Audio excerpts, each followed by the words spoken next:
And then, last but not least, we have the actual common sense and leader of the party, apparently. Wait, who's the actual common sense leader at the party? That would be you. By process of elimination, you're the only person left. Fuck. You guys don't understand. In every game I play, I avoid being in charge, and somehow I end up in charge. Anyways, hi, I'm Skittish Cat, and I play Mary Kathleen O'Brien, also known as MK, also known as the last person on this crazy chain. You're more like the moody manager. It's literally no one else's fault that you took 5 destiny points. And 3 reincarnations. So yeah, you are the story. All right. So, who can tell me what happened last time on Orpheus? We found out Sinclair is totally riding that spite train to hell, which means that now we gotta save him and Guy, and then like 2 other people, and I don't care what anyone says about, you can't do that. And there's Crow in the background offering his commentary.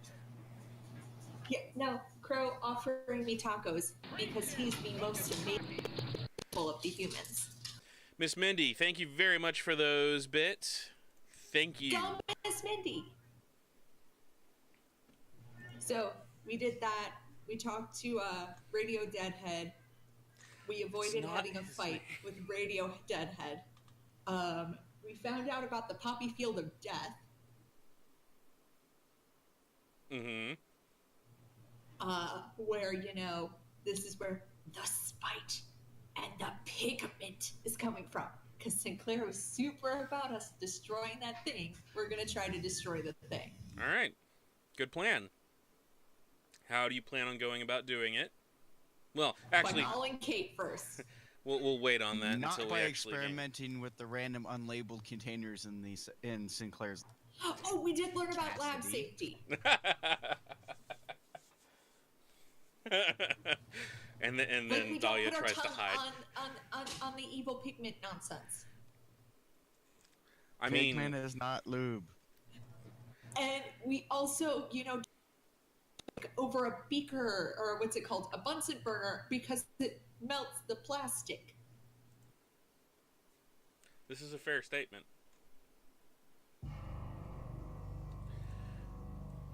I really want to disagree with you there, Dahlia. I really want to disagree with you. There are certain things that faces. All right. So, moving beyond that, you're all back at the honeycomb hideout. I mean, 112 Rosemary. You have been to the pigment field. You have seen the vast swaths of growing fields and the horrific process that they use to turn these things into pigment, this opium into pigment. You've also experimented a bit, and you found out a little more. What do you do? Regret life choices.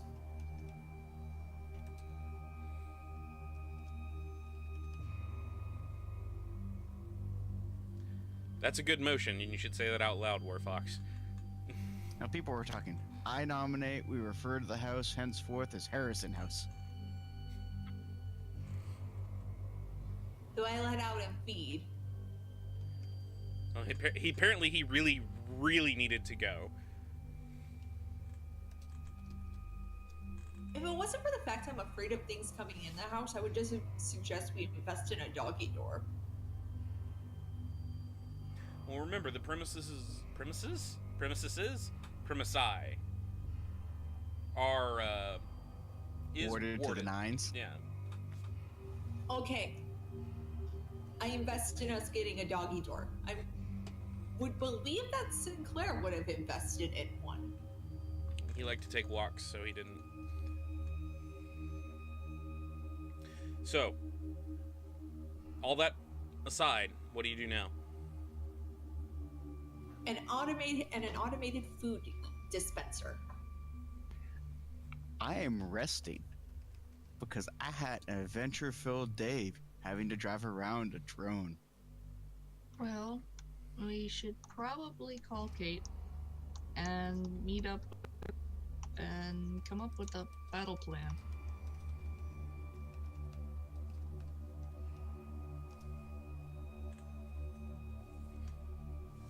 Conference call with Kate, the Blue Man Dead group.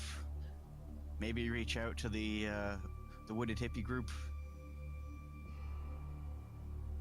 I'd offer to go find the Wooded Hippie people, but I almost got in a fight, and I kind of get lost, and I kind of want to do Morgan's brother, so. I will go get them. How about that? I was about to say, why don't we get all these people relatively in the same room so we don't have to, do these conversations 20 moments after each other? I was suggesting like a conference call type thing, but yeah, that works. Well, I'm They don't fairly certain have the a people phone in the in the woods woods. don't have a phone. Your Yeah. brother doesn't have a phone? Well, he's dead. Never mind. Sorry. Bitch. I am my friends with them and she's dead. My whole family is dead. That's great, but it didn't need reiteration. Wait, I Cassidy, is your brother just a projector, or did we figure that out?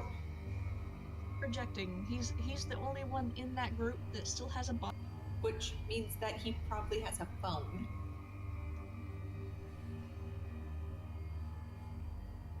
Or at least some place to stash his body.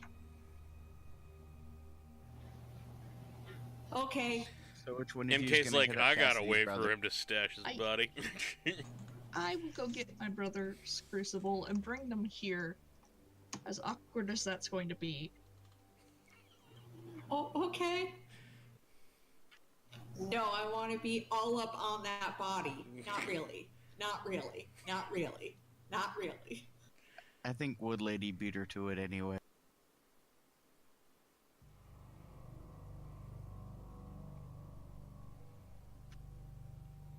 I am not touching that. I go get the car keys for the Suburban, and I go get them. I'm just gonna call Kate. I'm gonna call Kate. It rings a couple times. Who's dead now? I mean, that's a Technically, I am. Who? I don't always call you when people die. No, you also call me when they go Spectre. I also call you when I find interesting things. What can I do for you? We're getting a bunch of people together to go burn down. Oh, what was his name? What was the big bad guy's name? Bishop. Uriah Bishop. To go burn down Uriah Bishop's pigment field.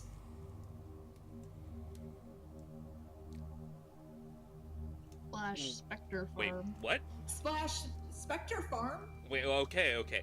You're at point 8 on the PowerPoint presentation, and I'm still on slide 1 here. So you're gonna I'm have sorry. to. No, we're too busy talking about how I only call when anyone dies or becomes a specter. That's Enough confrontation. that's on the syllabus for this course, MK. We're currently in the second semester. Now, I'm gonna need you to go back and tell me what you mean when you say Spectre Farm, and what you mean by taking on Uriah Bishop.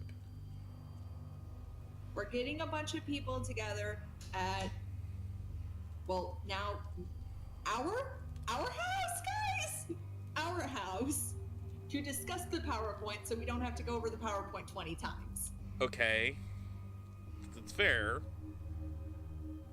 And then to discuss with people who maybe are a little more tactically sound their ideas on how to solve this because these are very big, scary things, and I'm 87% sure we can't handle this. Okay, we're gonna bump that into like a 92. Hey, I almost took the jaw off the last Reaper I punched. We Maybe can't I'll do do better this. this time. We can't do this by ourselves. We need other people to help. At least And- a hunter. We really, I don't know if you have a hunter, but we really need a hunter. Yeah, we've got Hoyt. He can do that. So I'll have Hoyt haul his ass over here. All right, I'll get my crucible together. We'll head in your direction. okay, I'll also contact the lady and see if she can get out there, because I have a way of getting in touch with her. There's one thing that I need you to do. not to pick a fight with her because she says I can't save Guy and fuck that shit. No, it's going to take all of my crucible to go out and grab those people from the woods. I need you to go find our other hunter, our other more experienced hunter. Oh, do you mean Radio Deadhead? No. But I'll contact Grace and we'll see if we can get him in on this too. But no, I need you to go find the professor. Sinclair, MK. Sinclair. I was about to follow up on this lead when you called. There's been sightings of him down by the docks. You don't mean Sinclair, right? No, 'Cause I mean he's screaming Sinclair. in my- I mean Sinclair. My reports are Isn't saying he like Spectre? he hasn't fully eaten yet. He's got some left in him. So I need you to go find him and see if we can convince him to come join him on a party. Here's your opportunity to convert him to the light side, MK. I was really bad at the converting part. I failed that in Bible camp. Pray the spite away. Look, my parents tried that with my brother. It didn't work. Only it was the gay.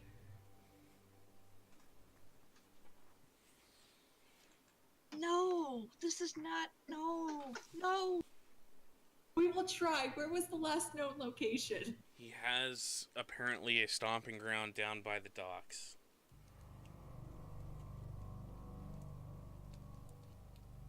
I can change my direction and go to the docks if you want. And I talk think to this them. is kind of a we all should go. We can meet you there. Meet me there? Oh, okay. We'll try to go find Sinclair and not die from that. When do you want to meet? What time is it right now? It was early evening when you guys left the pigment farm, so it is I want to say around 8 or 9 o'clock, because it was about a 200-mile drive. If I'm remembering correctly, it was 200 miles outside the city, yeah. Which is about 90 minutes, as per a normal person's driving. I'm assuming the meat suits need to sleep, so I would suggest tomorrow afternoon. What time? Noon. We'll meet at noon. Okay, I'll meet you at noon at your honeycomb hideout. Alright? Harrison House. Harrison House is what they've decided we're calling it now. That's a better name than whatever Sinclair was trying to call it. Oh, okay, we're gonna go get Sinclair, but I don't know how we're gonna do this, but we're gonna try to do this. Ask her if she knows of any ghost duct tape. Find some type of carrot that he likes and dangle it in front of his nose.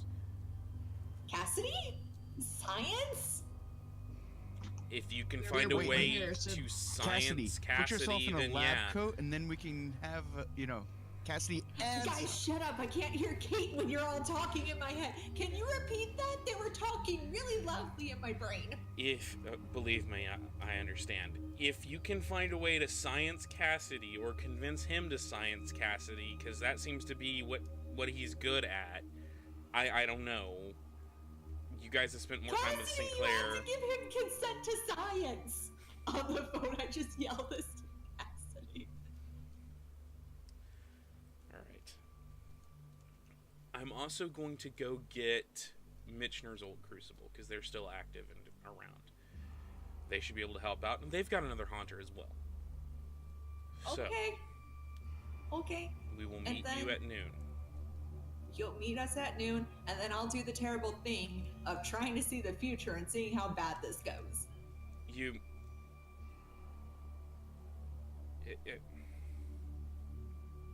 can tell she wants to tell you something, but she can't quite get it out. Yeah, we'll see you. We'll see you then. Be safe. Click. Oh, guys, this is gonna go so bad. Let's go get Sinclair! All right, Cassie, go science yourself up. We'll go get... Just a look on Dahlia's face. I turn the car back around and go back to the house. Should I type up like a consent form? Like, I, Cassidy, give consent for you to probe me? No, she just has He's to a probe scientist, him. not an alien. Is there a difference? Yes. How much of a difference? One wears a lab coat, one doesn't. Just that look on Eardale's face. Just the, oh my God, woman.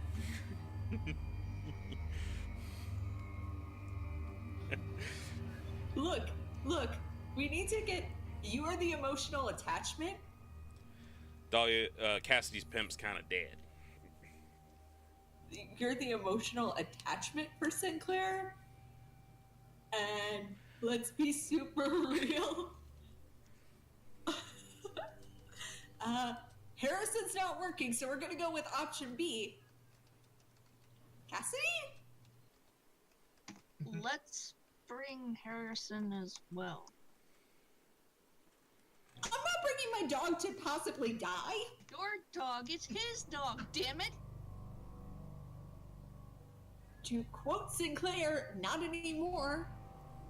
He is still alive. It is still his dog. It is his fur baby, damn it. I think when I have to do all the feeding and the walking, it's my dog. So what does that make Cassidy? His girlfriend. His romantic interest. The person he gives gifts to in Dragon Age for sex. And we're going to be civil when we see him, right? Yeah, I was civil last time. Or was that look directed towards someone, not me? No, that was directed towards you. All you. I was civil last time, wasn't I? Maybe Morgan should do the talking. Or Oh, Barry. this I want to see. Or Now this Cassidy I wanna should do the see. talking, since she's the one that's supposed to be inviting the Sinclair back and not barbecuing us all. I don't think Cassidy can talk.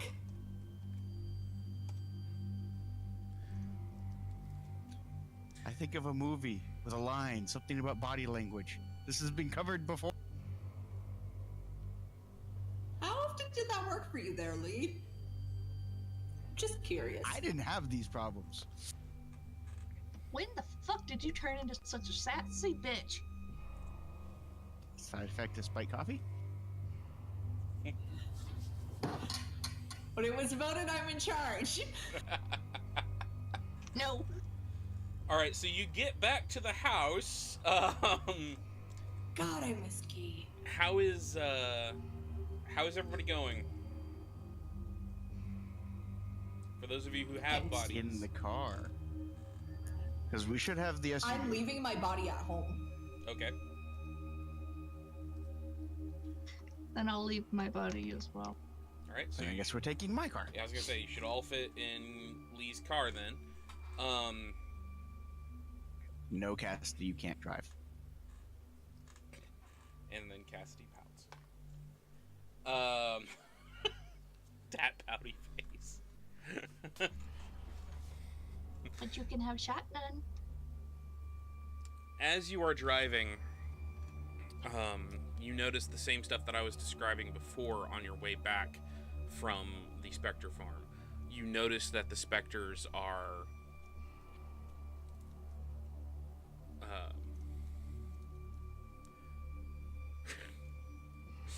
you No, we're notice gonna try to see if Sinclair can take yours. you notice that they're following people around, sizing people up. There are Spectres watching everyone.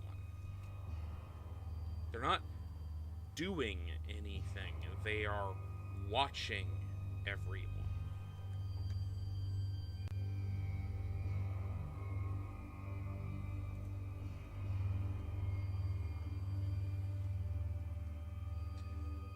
I drive us to the location indicated as the haunting grounds of the professor. You were just told the docks. Then I We head go to towards the the docks. docks. Okay. To investigate. So you get to the area. The docks are actually a pretty large area. The waterfront here is rather busy. People milling around. Well, it's actually night, so nobody's milling around. You see some security guards and various individuals who are guarding, and who are pacing around, but they're few and far between. You hear the ocean and the sounds of the city in the background. It's getting on towards November at this point, mid-November at this point, so it's pretty chilly. You've got cold wind coming in off the ocean. Everything feels quiet and hushed. There aren't a lot of people around, and where you saw all the Spectres, they seem to be focused on places where there were a lot of people, and where there weren't a lot of people, there wasn't a lot of Spectres. But you're definitely here, and good to know. Cassidy has changed her clothes to be wearing a big parka and a hat.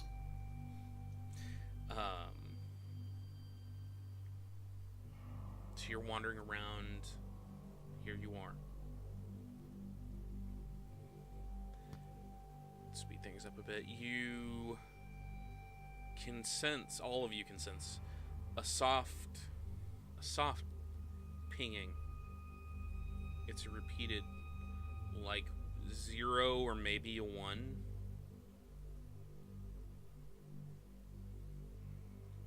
We'll head I think we towards should the probably ping. follow that. Head towards the ping. All right, Cassidy, get your Marianne on, and let's see if we can get him in the car.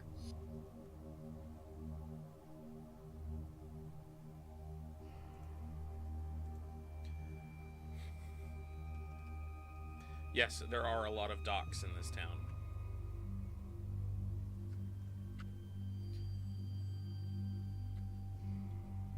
Give me 1 second here, guys. I have to look something up real quick. So I don't want to overload my computer. So Cassidy is changed yet again into a lab coat and a miniskirt, but doesn't look very happy about it. As you move towards the docks, it's very easily, especially because none of you are, in your body, it's very easy for you to kind of just bypass any security guards or anything like that. You head for an area of the docks. It's a large warehouse, but the warehouse itself is like, whereas normally this place is actually relatively well lit. I know it's a world of darkness and it's well lit. What the fuck? But here it isn't. It is very dark in this area. We head towards the plot warehouse. The warehouse itself looks kind of old, dilapidated, doesn't look like anyone's used it for a very long time. It's got a very old for rent sign that's peeling off of it. You can definitely feel the ping, the soft ping inside. Pull up outside the warehouse. At this point, you will have had to get out of the car. You're walking at this point. So do we want to check out the warehouse before we go in, or are we just gonna kick down the door? Oh, anything we do to check it out is going to let them know we're here. Well, we don't exactly want to kick down the door because we don't want to be aggressive about any of. I knock on the door. How about we let Cassidy ask if he's here? I push Cassidy in front of the door and knock on the door. So you manifest to knock on the door. Yep. As you manifest, and everything, the pinging inside stops.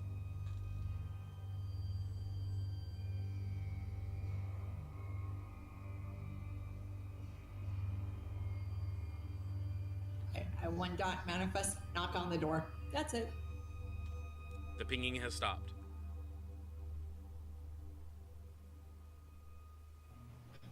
Okay, Cassidy, go on in. We need a rent a voice to read our comments.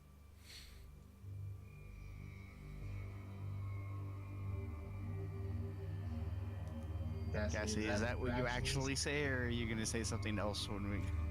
Delivery of black eyeliner and hair gel for Sinclair. There is no answer.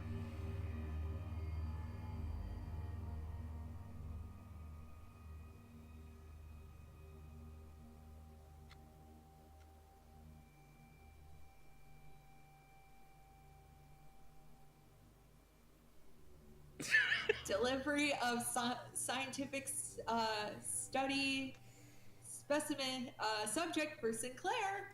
There is no answer. Can we just open the door now? Yeah. Or you could walk through it. I mean... I walk through it. Okay. Doesn't that pink too? Yes. Either way, if you manifest... You can manifest your one dot to open it, because you're going to need more strength than just the 0. Or you could spend the 1 to become selectively intangible and walk through it. Well, I'm already one dot. I'm already one dot because I knocked on the door. Yeah. So in So theory, I just you could open just... the door. The problem with that, as you reach to open the door, it's locked. It has a padlock. 0 point into the lock and unlock it. Okay. Do you want me to roll it? No, don't roll it. You unlock it, the chain falls to the ground. It's a very old, rusty lock. You open the door. Inside, you see a very similar... Basically, imagine Sinclair's lab on a larger scale, but with less tools. There is a table. There are dry erase boards and chalkboards all over the place. It looks like somebody was writing on them in hurried script, immediately got to like the very last end of one, and then just hopped to the next one, like mid-sentence. There is science and occult and everything just scrawled all over these boards. In the center of the room is a table that has a few like very old, very like ramshackle science-like tools. Basically, it looks like somebody who is trying to put together a science lab on a budget. They are coated in dust. It doesn't look like any of them have been used. What draws your eye immediately after seeing all of that is on the table is a pool of black liquid that is huge. It's almost like spilling over the edges and pooling on the floor. It looks like the same kind of... It looks like the same kind of ichor that was at Sinclair's lab, but now there's more of it. And there's something else, some other fluid that it's mixed with, but you're not sure what it is.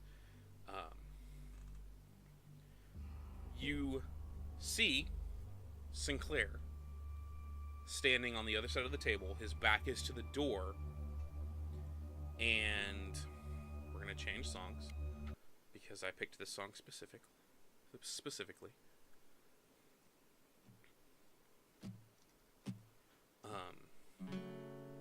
He he looks normal. He doesn't look all spectrified like he did before, except for one thing. You can see his hand, and he's got one finger that is a giant claw, and he seems to be drawing it along his unmanifested arm. The first thing that pops into your mind as you're thinking this is it looks like somebody, like a barber from the Middle Ages or Dark Ages, bleeding themselves. And as he's doing this, you see pouring out of him is a black liquid. The same black liquid that you saw pooled on the table. And you can feel the soft ping that he's doing while he's doing this. And he's like, his arm is shaking in pain, and he's just kind of... And as he's doing this, MK, you specifically see sitting isn't the right word. Floating just above the table, as though it's sitting on a bookrest, is a very old, worn journal that is leather bound and made of gauze. It's not a real. It's not manifested. It is a ghost book. It looks vaguely like an artifact. And it's just sitting open, almost like it's resting on a bookrest.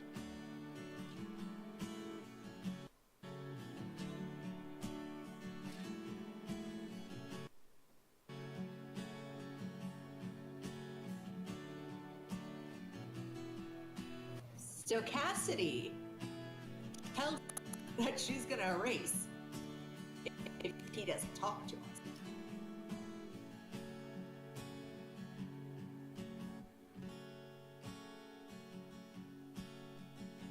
He doesn't seem to... You are not in his world right now. He doesn't seem to acknowledge you that you're there, as he's just drawing this black liquid out of his arm. Aggressive positioning may not be the wise decision, Cassidy. Angered bad. Try compassion. MK starts looking at the boards and at the formulas and stuff. Okay, do you have any dots in medicine? Has that too. You see the medicine in you is looking at this, and you're seeing pharmaceutical blood transfusion equations. This is like old style separating blood plasma, but he's using different variables. He's not... It's basically, imagine if somebody took blood typing and combined it with thaumaturgy. Is there any blank spots? Because at this point in time, I'm looking for things that he's not so sure, and then I'm going to try to solve them and start writing on the board. There is no real blank spot except for the very last board you see. That looks like he's drawn an X through most of it, and he said, or he looks like he's drawn an X through most of it, and written in basically a huge letters is "not for me."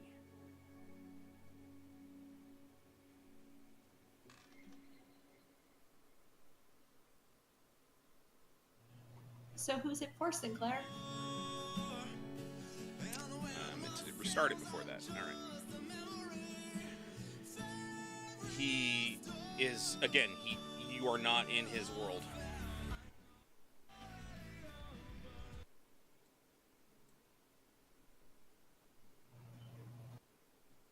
I'll go and, I guess, is there a way for me to stand across from him? He's got his back to the table, so to stand across from him, with facing him, you'd have to walk in front of him. Yeah, I want to try to walk in front. The moment you kind of break his field of vision, he kind of, he comes out of a trance. He's like,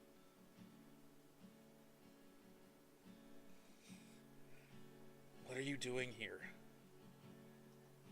We came to find you. Why? Because we need help, and I'm still looking at the boards. And it looks like you need help too. We're worried about you. Don't worry about me. Did you... back off. Stay Okay. away. I take a few steps back. Too much to do. You see, he reaches for what looks like a towel, and his hand just passes through it because he's not manifested. But he starts like scrubbing his arm like he's got it, like he's got a towel.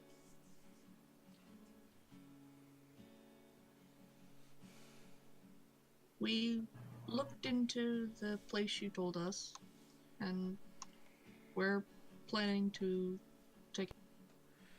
You're gonna need more than just you guys. I know, but we wanted to come tell you and thought you might want to be in on it. Don't tell me anything. I don't know what they know and what I know. What are you talking about? What's going on? They're in my head. The specters? Yes. It's a hive mind. They know everything each other knows. Everything they see, the others can see. But you can fight it. I'm trying to. That's why they don't know you're here. No, I'm not saying you're trying to. I know you can. You're strong enough to. You need help. You're not going to be able to take it yourselves. I know. We know.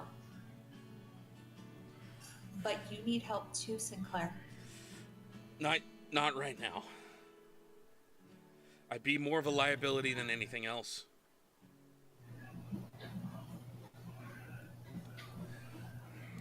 Then You're not a liability. You're a friend. They can see through me. They can They hear could do it through through me too. No, they couldn't. He could see them. They couldn't see him. I'm so far gone, they're trying to see through me right now.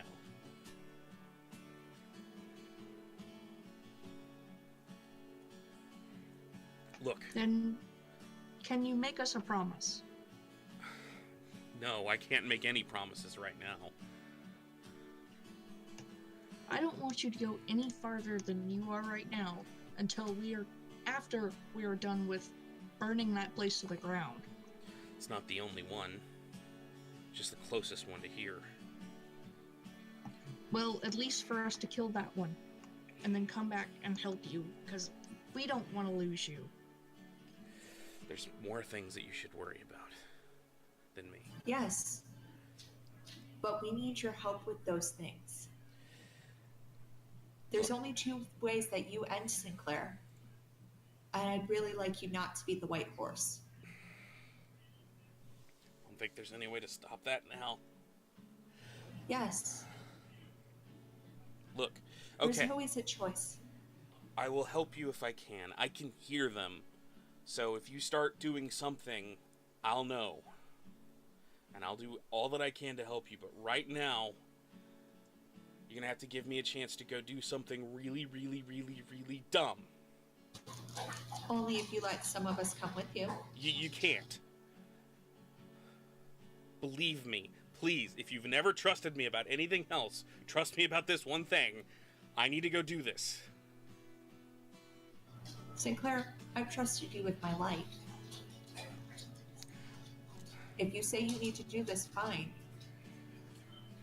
But I think I speak for all of us when I say we want you to come back. We can't lose you too. If this works, it might make all the difference. Can you tell us what this is? I'm gonna go to the city. I found something. Are you going into the hive? No. Nobody comes out of that thing. I found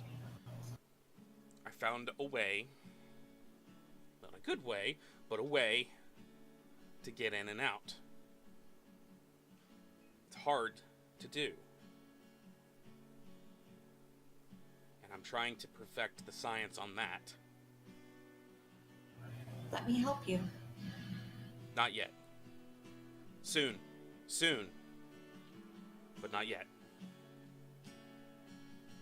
I'm gonna need you, all of you, to do what you do. I'll be listening. The moment that something happens and if I'm still here, I'll come help.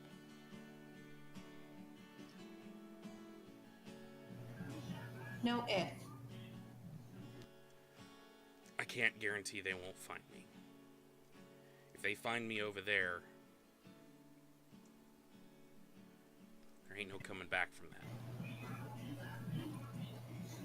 Saying if is admitting defeat. Cassidy starts walking towards Sinclair. Okay.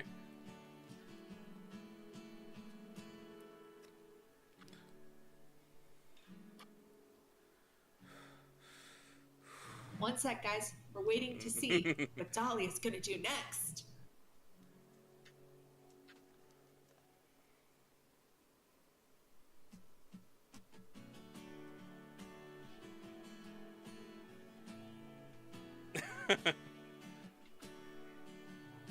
Nope, we're still gonna read it.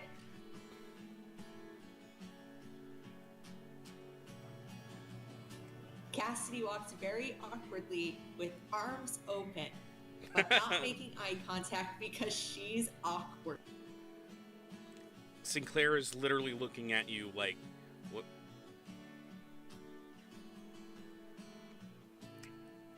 Cassidy, look at me. You don't have to type this one, you can just look at me. Look at me. Please. Cassidy, remember that whole we don't want him to be upset right now?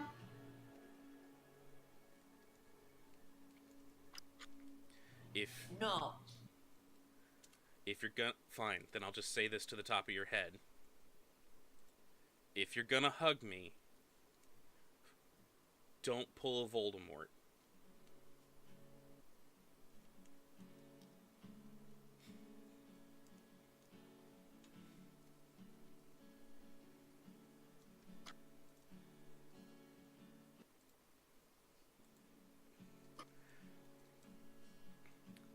He's standing there. He is not moving. I hate you for making pop culture references when I'm trying to be sincere.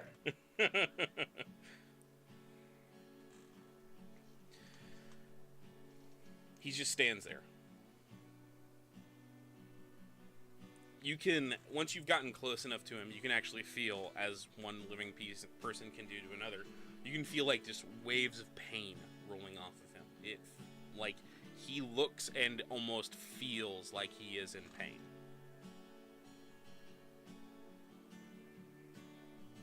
Reaches him and hugs him tightly. The moment you put your arms around him... Oh, wait, she's gonna do something else. She's gonna hump him. I was gonna say, she bends over. Oh. The moment you wrap your arms around him to hug him, he immediately does this with the arm that's bleeding to make sure that none of it gets on you. But he hugs you back with his good arm. This chat is why we ship this bullshit.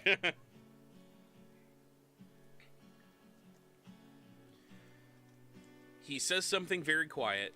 So quiet that only Cassidy can hear it, and I'm gonna wait for her to put her earphones back on.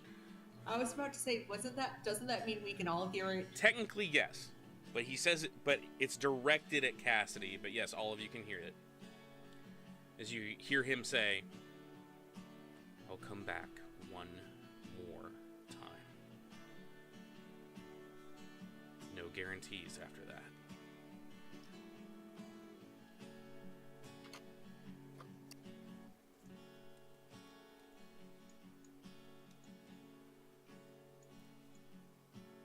you're gonna stay after that.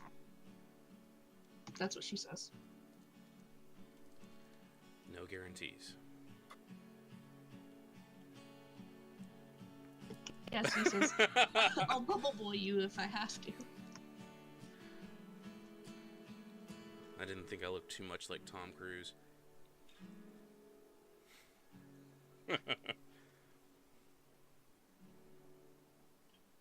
The better bubble boy. There was a better Bubble Boy?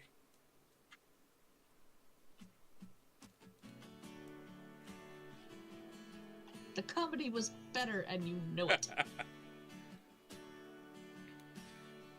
He laughs, like I just did.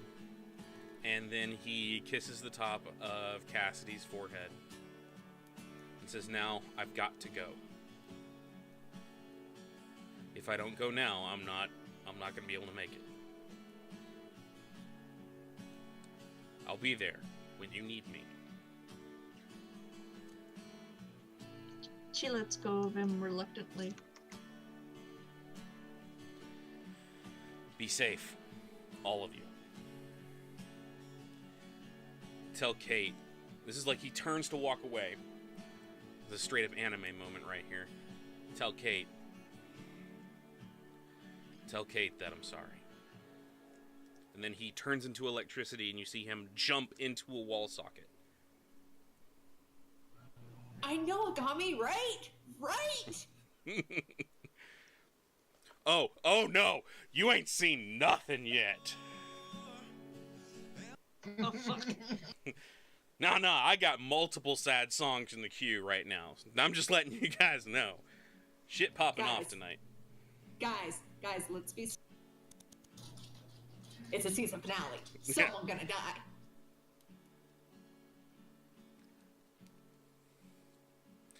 One? Anybody can catch a bullet. Yeah, but it just goes through some of us. Anybody can catch a ghost shot bullet. Alright, he's gone.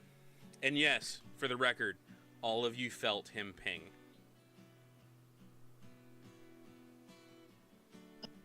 Alright, let's I'm head gonna home. go start the car. I'm gonna go start me the car. This is true, Dahlia. You can catch it more than once. No, you are emotionally compromised. You are not driving the car. One of the things I will Maybe tell later. you, the moment that he popped away, the book disappeared as well.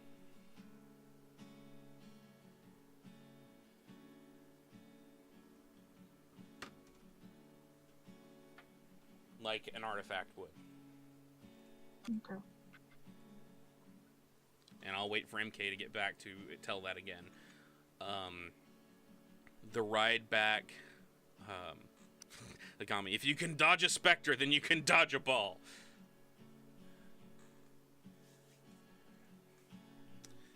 Waiting for Skittish to put her earphones back on and bounce in front of the camera more. What I do now? The book disappeared when he did.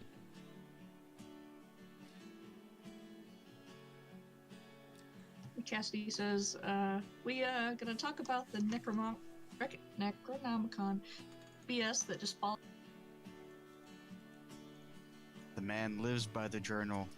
I'm not surprised he has a journal after death. Live by the journal, die by the journal. Die by the journal. Before you hop back in the car, are you going to look at any of the equations that he's written down?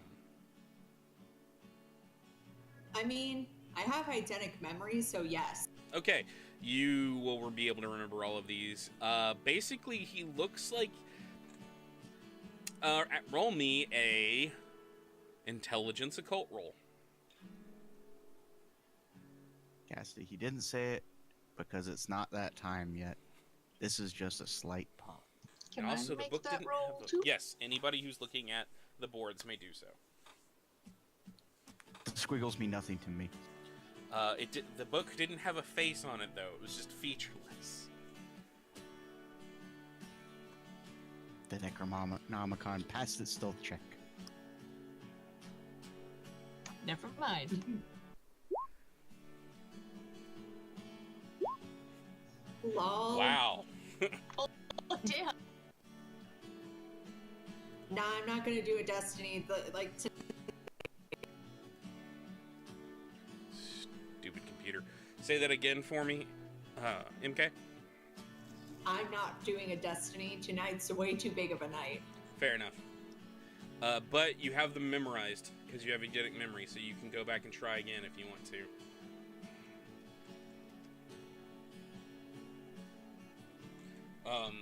The ride back to the house is the same as when you guys were going before.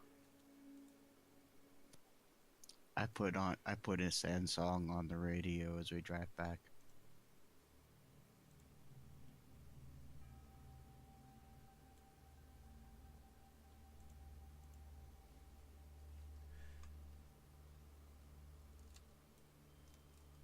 The ride back is, you see the specters, you see everything that you saw before.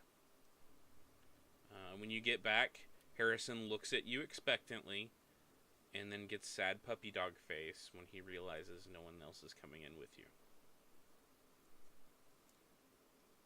Not yet, give buddy. him an extra treat. Like, I go back to my body and give him an extra treat. I was going to say, how many people are going to cry because of that?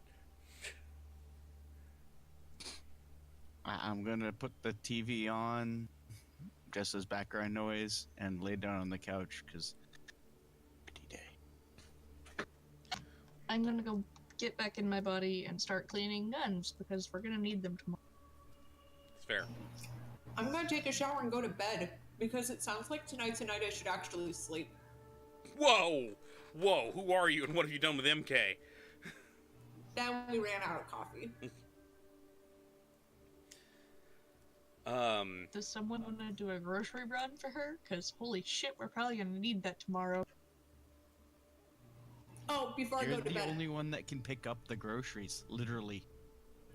I Instacart that shit. Instacart? Oh, nice. DoorDash. I DoorDash that shit or whatever it is. Favor. Yeah. I favor. Sponsor us, Favor, Instacart, or DoorDash. Amazon Prime. All of the above. You can sponsor us. I will put ads in my video. Get booze!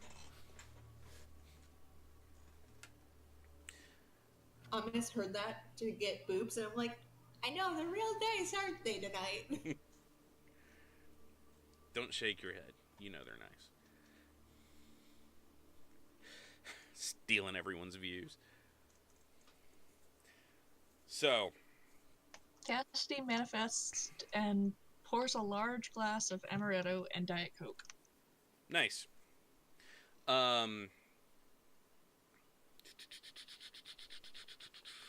There's something I was going to do. I'm trying to remember what it is. Oh, at midnight, on the dot.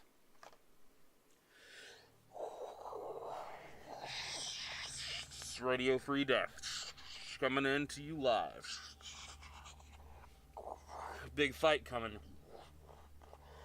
Storm on the horizon. Keep your heads down. Unless you think you can help out.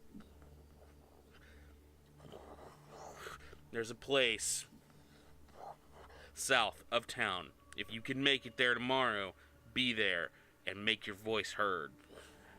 This is Radio Free Death signing off.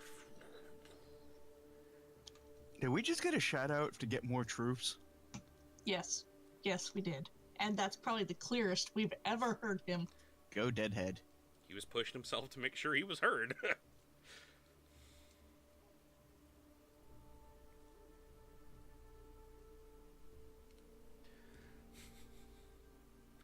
Alright, so MK, you go to bed. Cassidy is drinking and wishing she could remember what it feels like to get drunk.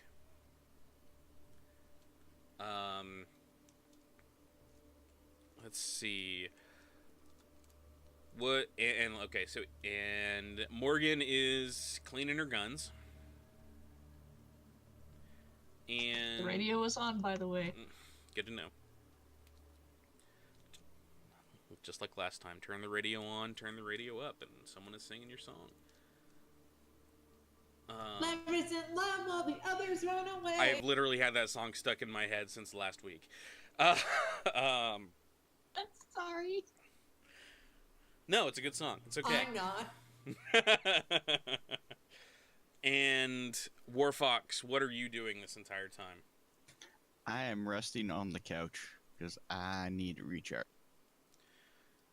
As you were resting on the couch, Warfox, The TV is on.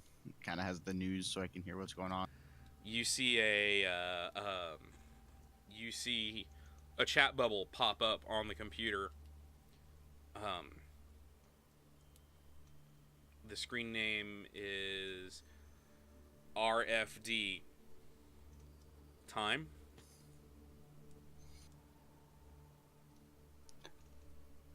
Meeting at Harrison House at noon tomorrow to discuss details. Roger. Remind him about Morgan's radio. Radio is on if you want to play an early visit. Too busy setting stuff up. Hint, hint, motherfucker. We all want our romantic plot lines, damn it.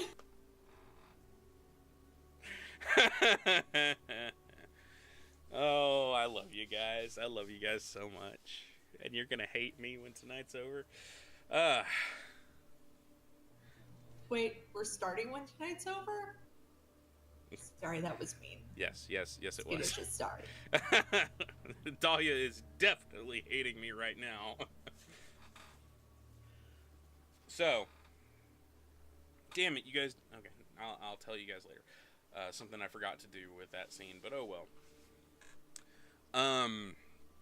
Unless anybody has anything else going on, the morning comes.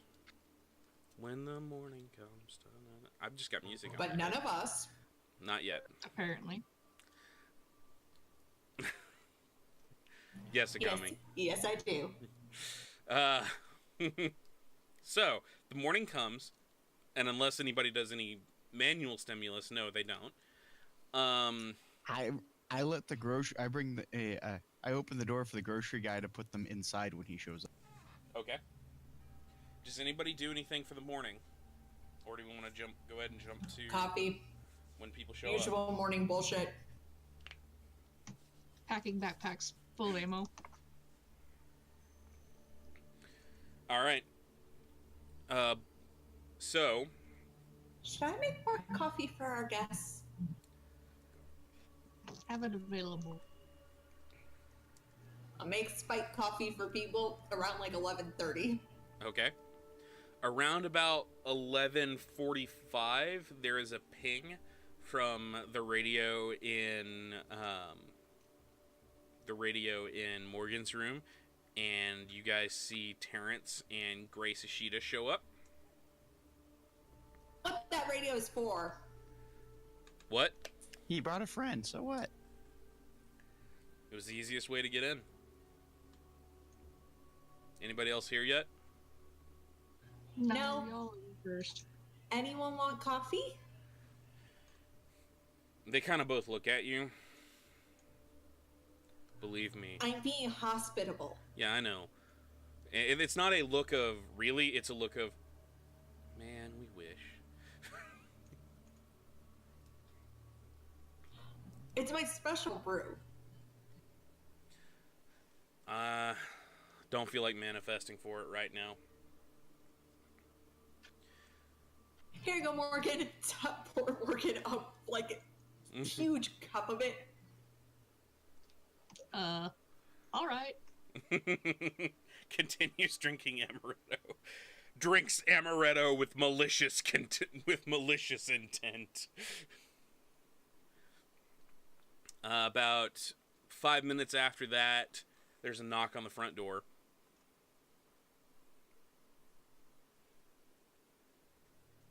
I'll go open the front door. You see a gaggle of people. You see Kate, you see Chet, you see Hoyt, you see Annie Harper, you see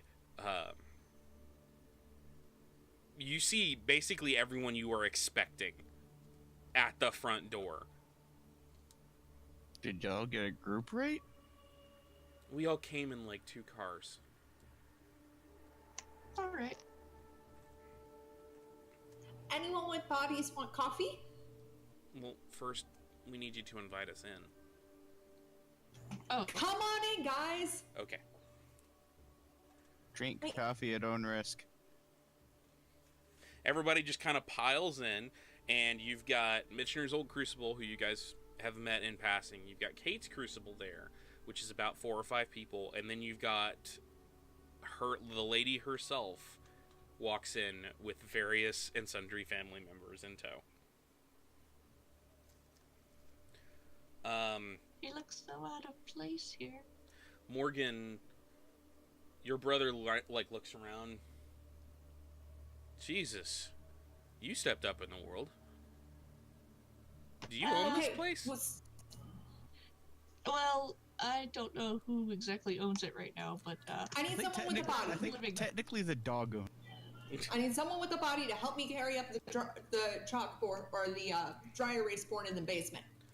It wasn't a board, it was connected to the wall. Oh, I was hoping there was an actual board. No, he had made the walls into dry erase boards. God damn it. everybody to the basement. It's not big enough. We're not going to the basement. I start looking around for something big we can write on. Okay. Actually, no. I go and get a sheet and find something to hang the sheet up on. Okay. And I jerry-rig a projector.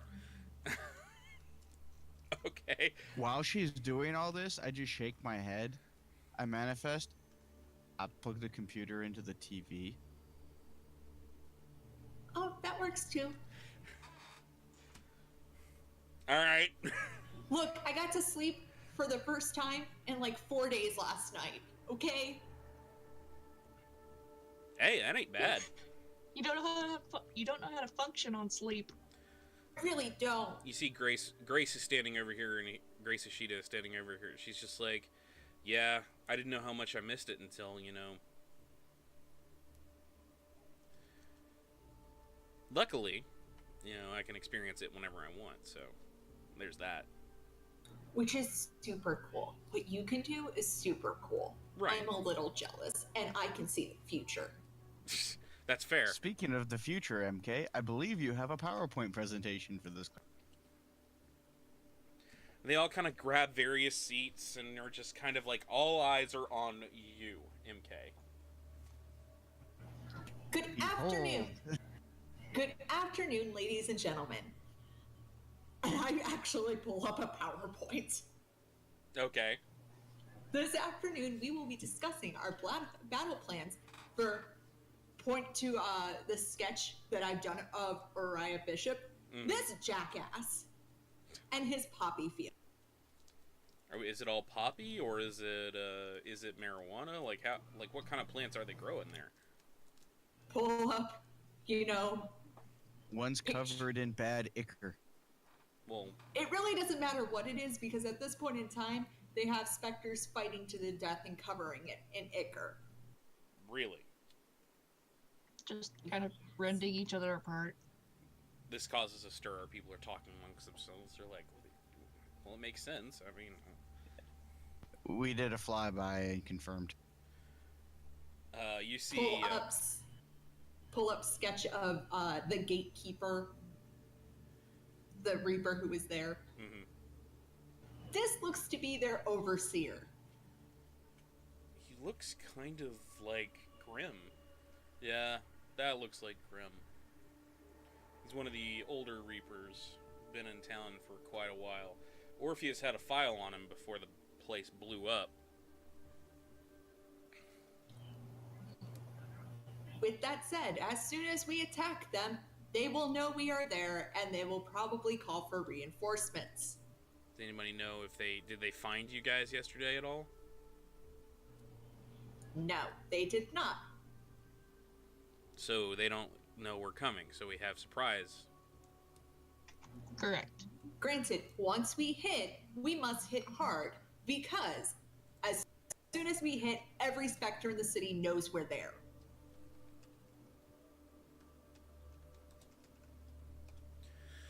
The hive mind will go off. They'll know what's going on. So we need to hit, and we need to hit hard.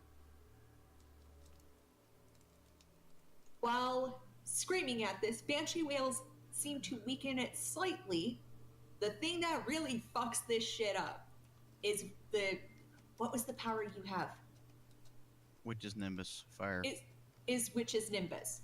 It's not just fire. We need to expose it to some form of energy as well as the fire.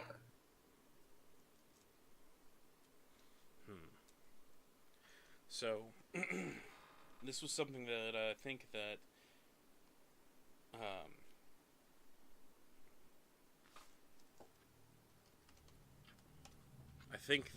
what was it? Sinclair was experimenting on that, wasn't he? That's right, he was. Yes, and I've got his notes. Well, that's good to know. Did anybody get in contact with him? Sinclair will not be able to assist us in the initial portion of this mission. Where is he? What's going on with him? Stuff and things of a personal nature. Are you his mother? Maybe. I don't know. We need to work on your confrontational skills. Sinclair's busy. He is doing stuff. He's doing recon for us. He is buying as much time as he can to ensure that reinforcements don't come after us. It's fair. Alright. So, if Sinclair's off doing that, and we've got everyone here, and I told some people to get ready. This is Terrence. I told some people to get ready last night. I didn't let them know when, but I told them that it was going to happen. So we probably have some help waiting out there. Well, we need as many bodies as we can, even if it's just Spectre fodder. Don't talk like that. This is the point where the GM starts role-playing with himself. Don't talk like that. They're people, not just blips. Alright, guys. Go ahead and role-play amongst yourselves for a moment. Every life matters. What we are doing here today is to protect as many people as we can. Every life lost is one that we need to respect and honor. There are a lot of people who have died to get us where we are now.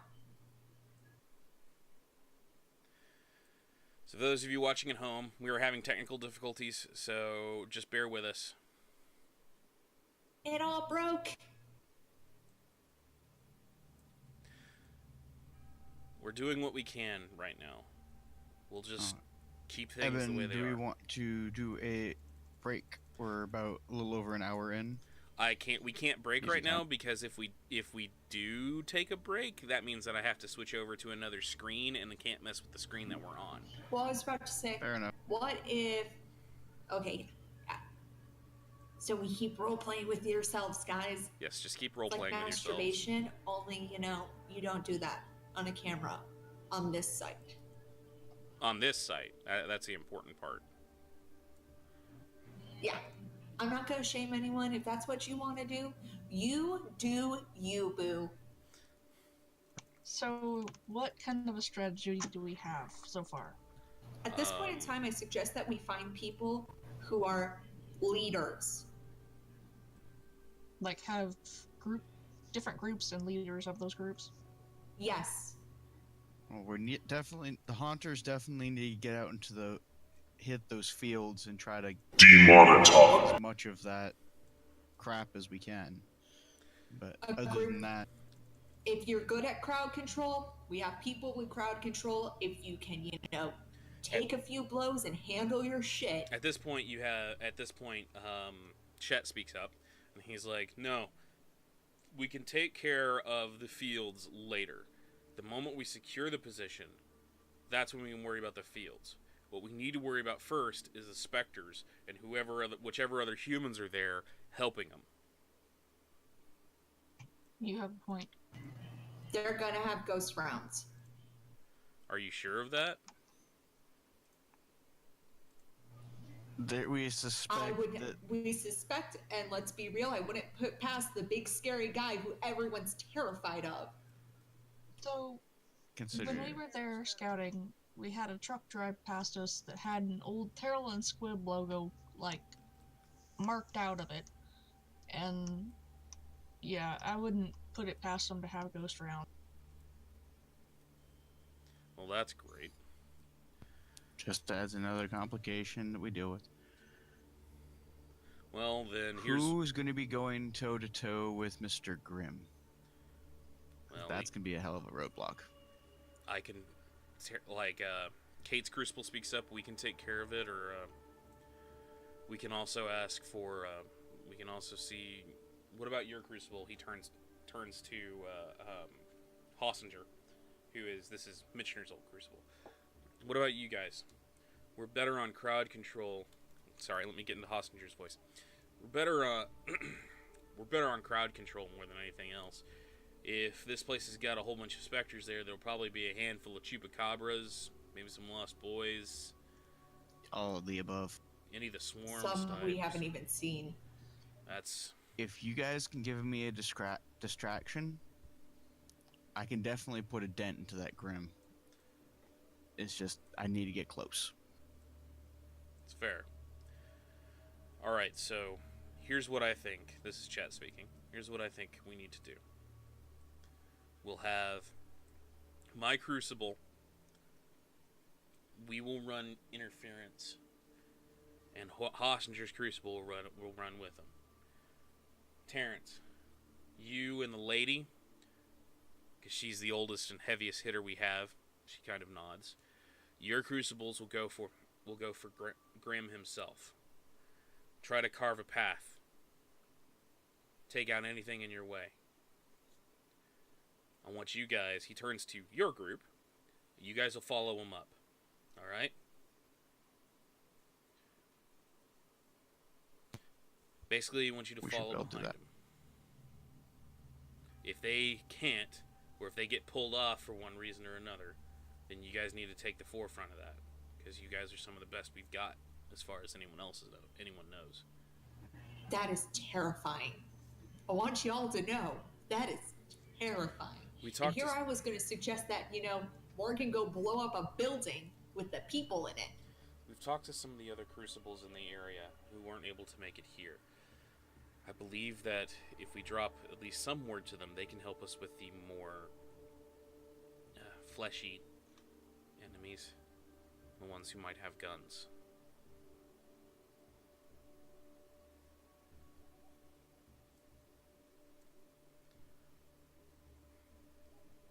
How long do you guys need to get prepared for this? We came prepared. Most of us figured we'd be rolling out from here. Okay then. Now I recommend that... This is Kate talking. Now I recommend that as many people as have bodies, usable bodies, we'll take them and we'll see if we can put them all in some of these armored vans that we brought along. Some of the stuff that we rescued from Orpheus before it blew. That way we can have people on site who can jump back in their bodies and refuel and get back into the fight as quick as they can. Sounds good. That also means that it takes a good... How long does it take to get out there? Y'all have been there. I think it was like 2 hours? 90 minutes plus or minus the speed of your... Well, with the armored cars, it'll probably be about 2 hours. Ooh, shit, that's a lot. That's big.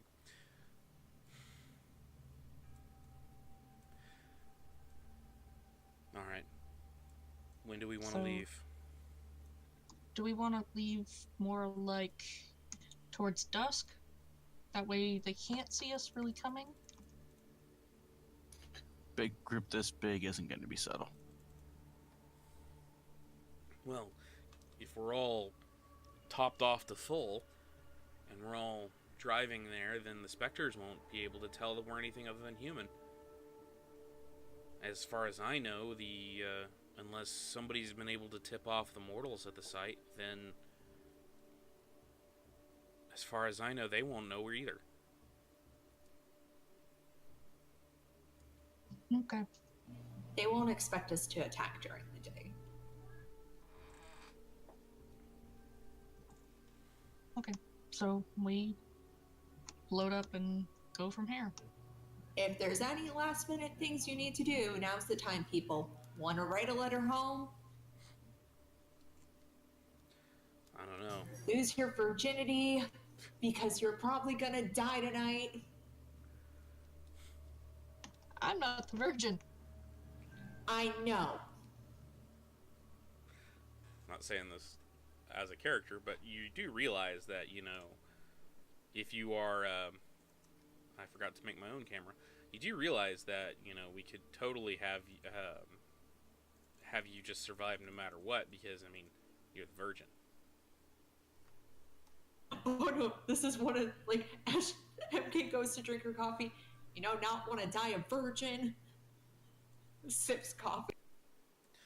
You see a young lady who you've met before, who looks to be a part of Hossinger's crew. She is a young girl, dead. She's obviously a ghost, Banshee. She just kind of goes, "What's great about losing your virginity?" She's younger than you, but she's obviously over 18.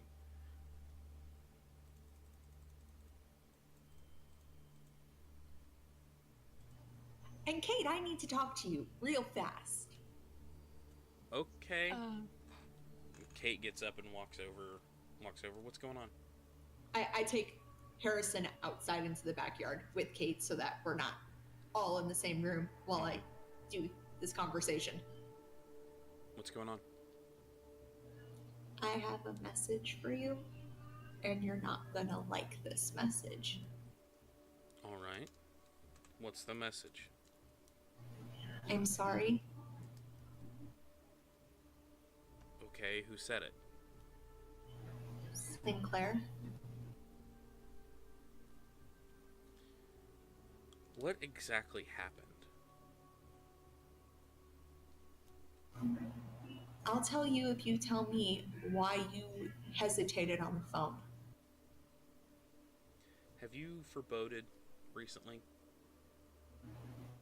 I foreboded Guy. I'm a little scared too, right now. You should be. There's something coming, something big, something that makes Halloween look like the treat part of Trick or Treat. I know. No, you don't. Unless you've seen it, you don't.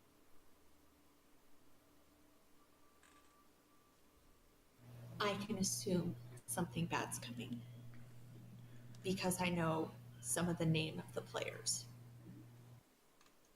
It's fair, but just be aware that I know that half that room is not coming back tonight. we'll be lucky if half that room is coming back tonight. We'll be lucky if half the city is going to make it through what's coming. I just have to acknowledge and accept that I can't fulfill my stuff unless I die. Well, that's why I hesitated telling you anything. So, what happened with Sinclair? He's bad. Like He's really bad. Like is he mutilating himself.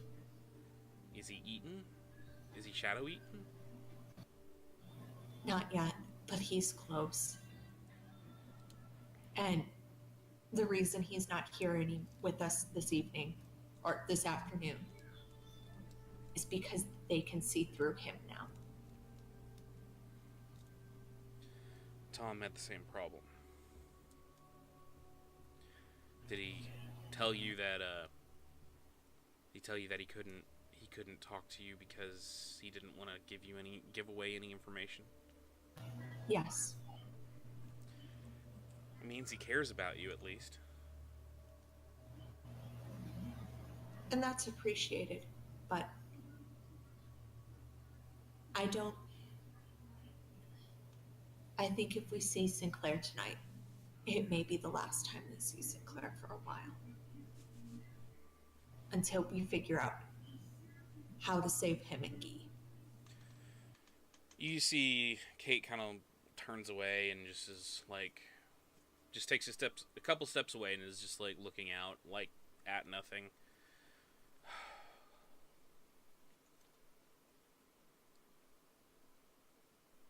Just apparently. And when he comes, death will be coming with him. Apparently, he was on the verge of something. Some kind of breakthrough. I saw his notes. Were you able to glean anything from them? Not currently, but I have everything. I can pick off where he left off. Go ahead and... If we make it out of this, then make sure that we get on that as quick as we can. Provided we get out of this. We will. Are you ready? No. But I don't think I was ready even from the day you handed me your business card. Sorry about that. I mean, I'm still alive. But Laura Bethany isn't. Mitchner isn't. I was the person who hired them. Granted, Laura Bethany was dead already. When I die, it's not your fault. I'm supposed to die. We're all supposed to die at some point. No, Kate, I can't do what I'm supposed to do if I'm alive. So don't take it personal. If we make it out of this, I'm going to need you to come see something that I'm setting up on the other side of town.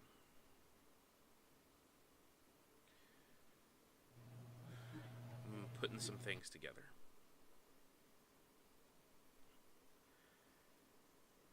I wished that Sinclair could be there to help me put it together, but it doesn't look like that's going to happen.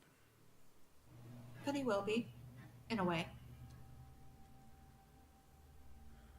All right.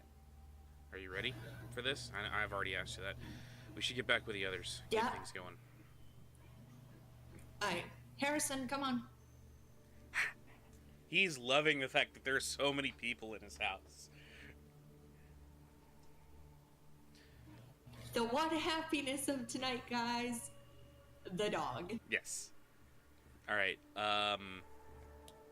Before you guys haul out, is there anything else that people want to do? Like say goodbye to their brother who might be dying. Is there any way I can talk with other poltergeists, like on the way there, to ride with somebody? There are not that many other poltergeists around. Considering that most of them get shadow eaten pretty quickly. You can sit and plan with them here if you want. What are you trying to plan? Talk about my next level horror, but you can talk to them about it. You won't be able to get it until next session. Okay. And probably go pet my cat. No. And Ghost kitties. Well, at least be with my cat. I can't pet my cat right now. Find the ghost kitty. One of the ghost kitties is all in Laura Bethany's lap, and she is just loving the shit out of it. She's like, "Oh my god, I haven't been able to pet a kitty in so long."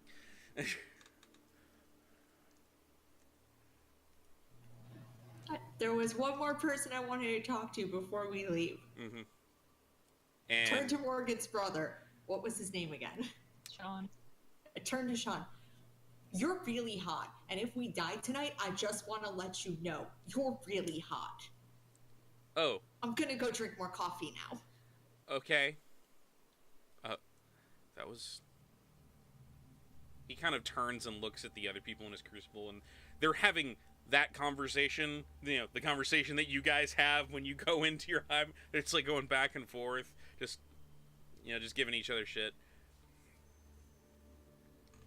I don't know how to do this, guys. Did I do it right? I'm just gonna walk. I'm gonna walk up to him. I'm tired of the ring around and all the bullshit. You want that? Go talk to her. I'm tired of the evasive. I'll figure this crap out. I need sleep.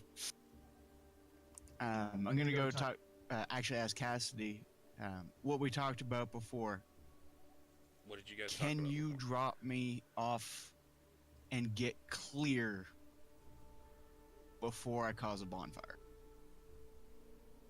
Like, she pulls her stormwinding and drops you off, and then you start your bonfire? Yeah. Because she was gonna check that. Theoretically, yes, she can do that. It'll cause a pretty loud ping, but she can do it.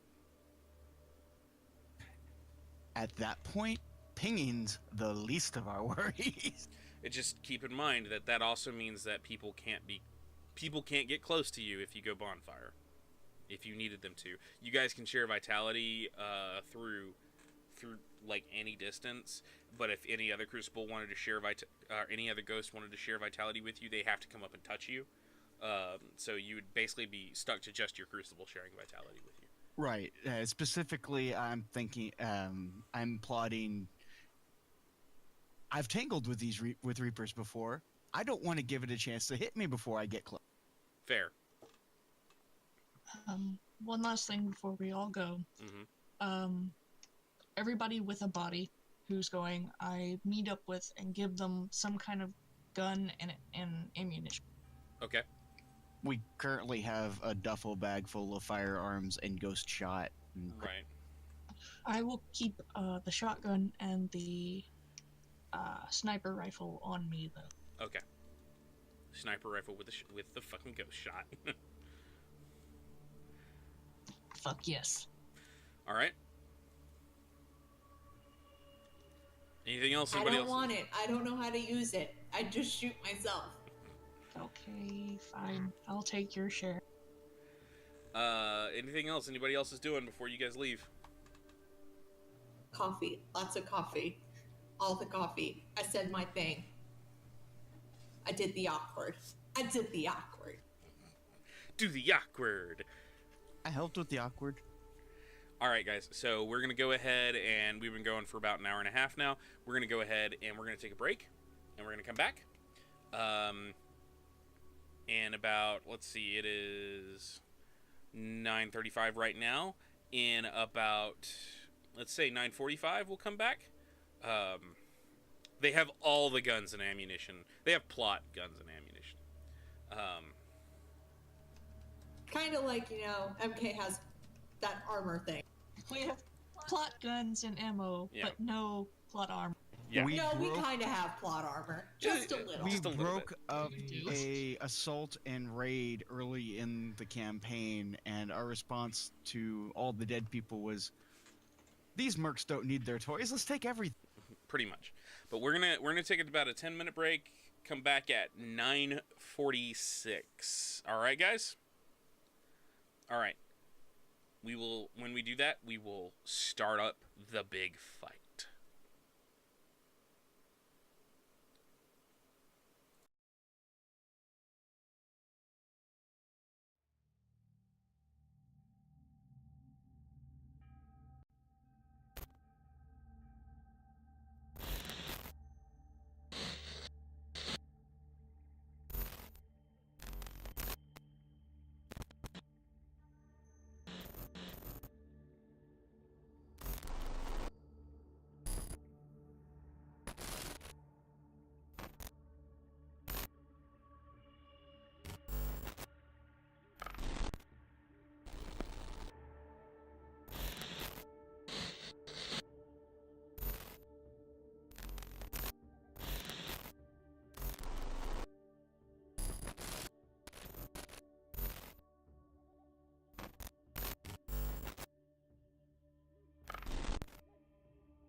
back. Alright, guys. So, you all pile into the cars to head out to the field. Now remember, chat, don't tell them what you can see and that they can't. So you all pile into your various vehicles and head out to the field. You create a veritable convoy of projectors and spooks.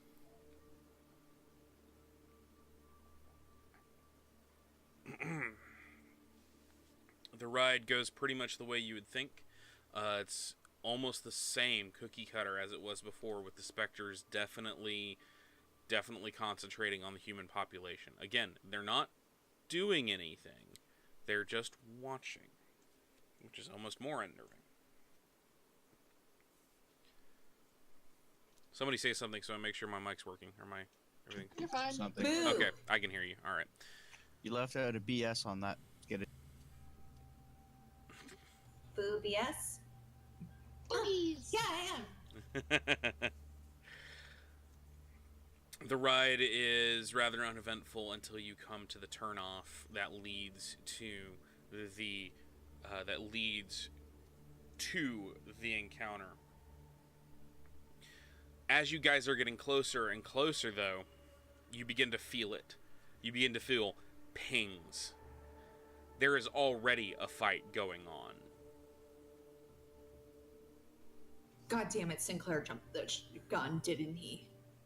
No, he should be hanging back. I don't know what this All is. we can do is get there and find Oh out.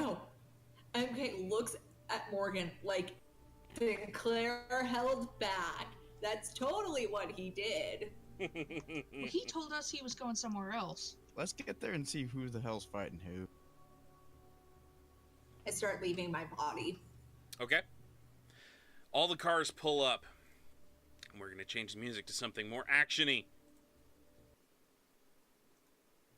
It's the eye of the tiger, it's the thrill of the No, fight. it's not. More like the final countdown. Fuck. It's the final countdown. Do-do-do-do. If you listen, I'm playing the correct music. I don't do the listen app thing, so I can hear your beautiful voice. And then you're missing half of what I'm doing. Oh, Don't I listen to enjoy her, it. chat. Enjoy the music. You see before you, the farm itself is on fire. There You can't is blame me for this one. fighting everywhere. Humans fighting ghosts, fighting other humans, fighting specters. Everybody is going toe to toe. And you notice these are not spooks you know. Hey, Radio Deadhead, what time did you tell these people? I didn't tell them a time. Need our reinforcements, guys. Well, let's start. If it shoots at you, it's bad. Let's go. All right, so I'm assuming that Morgan and MK leave their bodies behind. Yes. All right. Well, scratch that. Okay. Well, no, yeah, I'm gonna go leave my body. Sorry. Okay. You hop out of your body. Wait. Before we do that, are there any of their cars out here? You see the old van that you saw before and several other broken down vehicles that are pulled up here. Hey, Morgan. You should probably make it so they can't leave. Okay, I can do that. Okay. How do you do this? Are you doing this in your body or out of your body? Then I'm gonna stay in my body Okay. and probably take the sniper rifle and get on the roof of the car. Okay. You hop up on the car. You have a sniper rifle.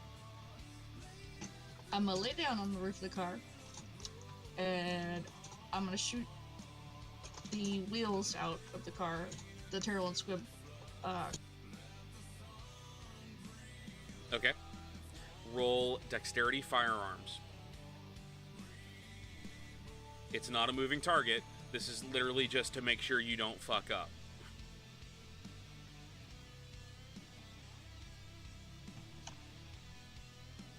Have we been able to see Monsieur Grim?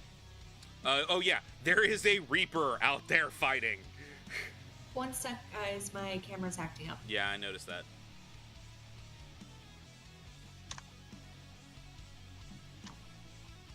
You're back. My back.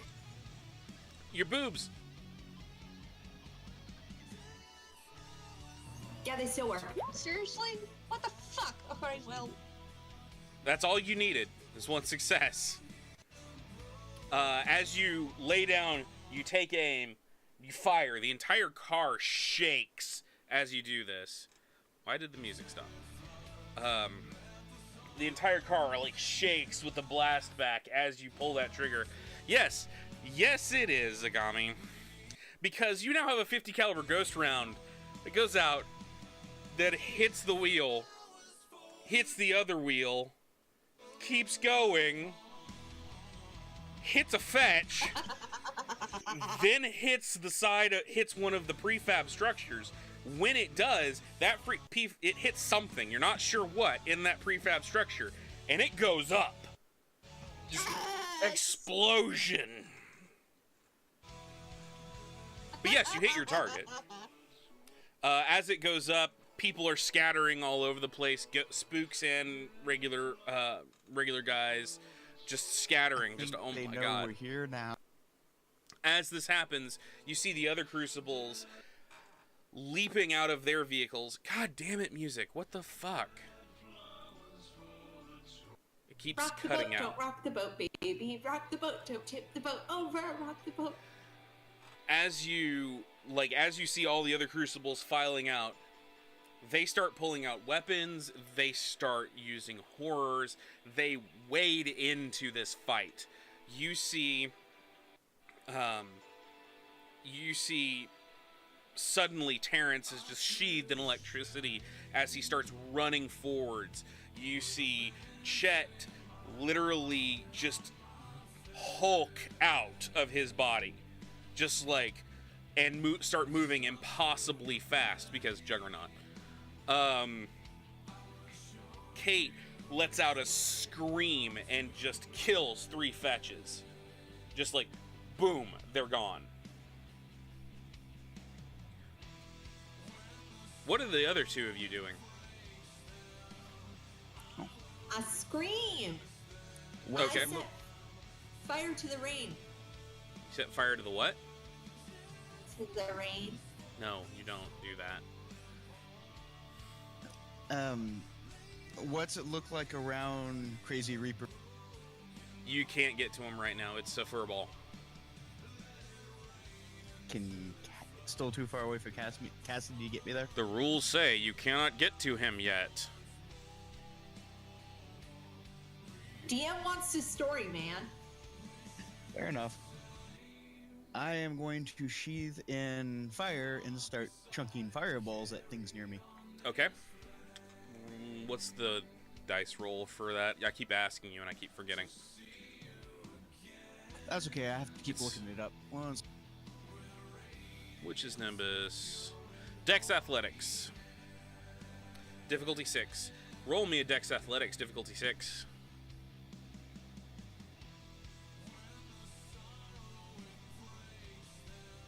Wait. Before he goes. Okay. Goes. What does he do? What do you do? I use my benefit to my scream Okay. and double his range. Nice. All right. What is the So is range that on to my... So basically until the benefit where my Witch's Nimbus has double range? For that turn, I believe. Let me Banshee Whale. It doesn't say on here. So we're going to say that... I think it's foreseen, or as long as that horror is activated. Yeah, as long as you have that horror active. Yeah, so if I have to increase power or do anything, because I have to technically drop it and bring it back up. You are. That means that. How high are you right now? Like how? Just level 3, so I'm not barbecuing my own people. Okay, because that's a 5-foot range. So now you're at a 10-foot range. let me know when you're going after the big bad. I can give you my helter-skelter. Let me know when you're going after the big bad so I can help you with Forebode. I only can get one benefit at a time. So, what does Helter Skelter do? Mine lowers the difficulty by 2. Energize a horror for +2 vitality. Hang on. Yours. Helter Skelter, basically it means that you can spend 3 vitality and have the equivalent of spending 5 vitality. Yeah, I was about to say it's probably more benefit for him to use yours than mine, which is lowering the difficulty by 2. Okay, so no. Lowering the difficulty by 2 for that punch will be more beneficial because I cap out at 5 vitality. Okay. You do it's throw not like your scream that I can keep pumping. You throw your fireballs and incinerate two other specters, 2 creatures that looked like some type of weird combination between a earthworm and a centipede. And the worst combinations of the 2 of them just burst into flames and fall over like in slick ooze. You see the other ghosts are wading into the fray at this point, just taking out specters, tangling with others. You see the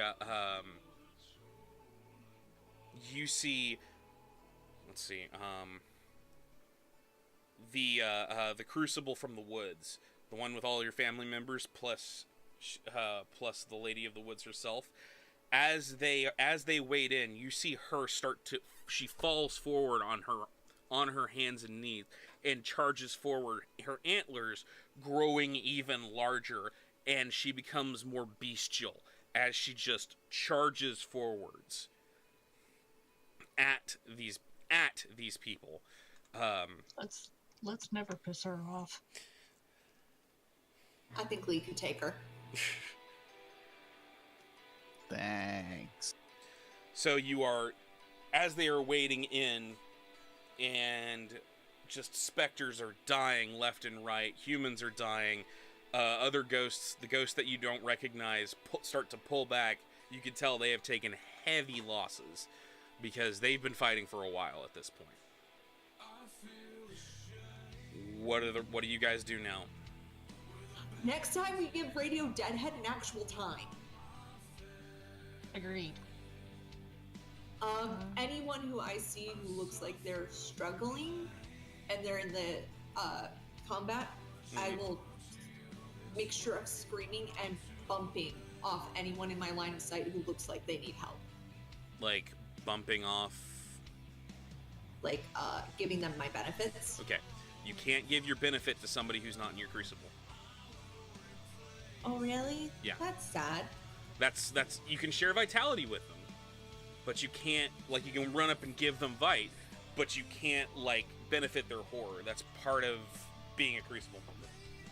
Anyone who looks like they're struggling, I scream off as much as I can of the people, run up and try to give them a little more vitality to get them at least good enough to leave. Okay. You managed to do that to one of them, and you see this guy who's like, he's pretty much like, he's down for almost nothing. And he kind of looks up at you and goes, "You're an angel, you know that, right?" Before you can say anything, he does, and he's gone.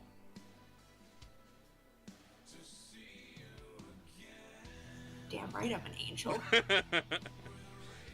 It's okay, he was delirious. Doesn't help when Evan tells me, you know, my big, huge story arc thing.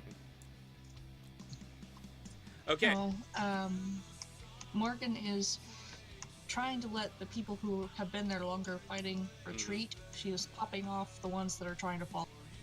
Okay. Roll me another firearms. And what are you doing, Lee? You know, staying close to Cassidy, but at the same time trying to support Wood Lady and her.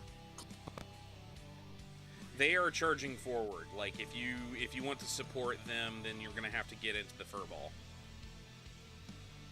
Right now, your characters are kind of staying back a bit. Yeah. And that's the point, is I'm staying back, because as soon as the paths opens, that's when Cassie's supposed to get me in there. Yeah, I'm going to be basically offering support fire to those that need it towards the back. Roll your Dex Athletics again. All right, so that was another 1. Yeah, unfortunately. You managed to pull off a shot on this huge, grotesque creature that looks way too oversized for its. It looks like an oversized dog. It's bigger than a fetch even. And you pop it off and like pop its head like it's an overripe tomato, and it just splatters to the ground. And as it does so, several other similar-looking creatures that were swarming around it kind of fade out of existence. Lee. Things we learned. You hurl off some more fireballs, and as you do so, they soar over the front line of fighters and land in the back, and you see what looks like a guy who's got an axe and is about to swing it down on another person. This is a guy who's actually in body duck, like he's trying to avoid it, even though you're not manifested, but he still ducks. And as he does so, it explodes behind him. He stumbles forward and then gets a bullet wound in his chest and falls down. There's another guy behind him who is just, it looks like I'm trying to just come up with different types of specters right now. You see a creature that is long-armed, looks very similar to Guy, actually, except this one doesn't have the huge shark mouth. And he gets immolated as the fireball falls down on top of him, and you feel this shriek that's almost like a banshee wail, but it emanates from him as he just burns up and collapses.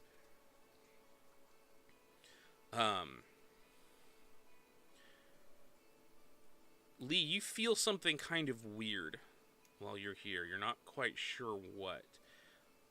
There is something in that field you're fighting over, and it belongs to you. It's buried, and it's calling out to you.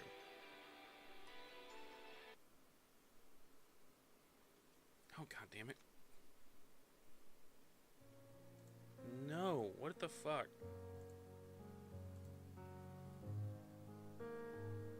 Why did you... Here.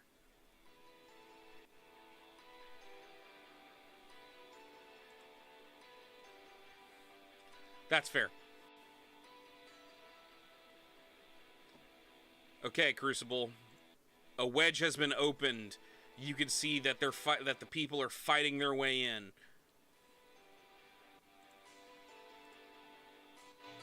Didn't we say we were following behind?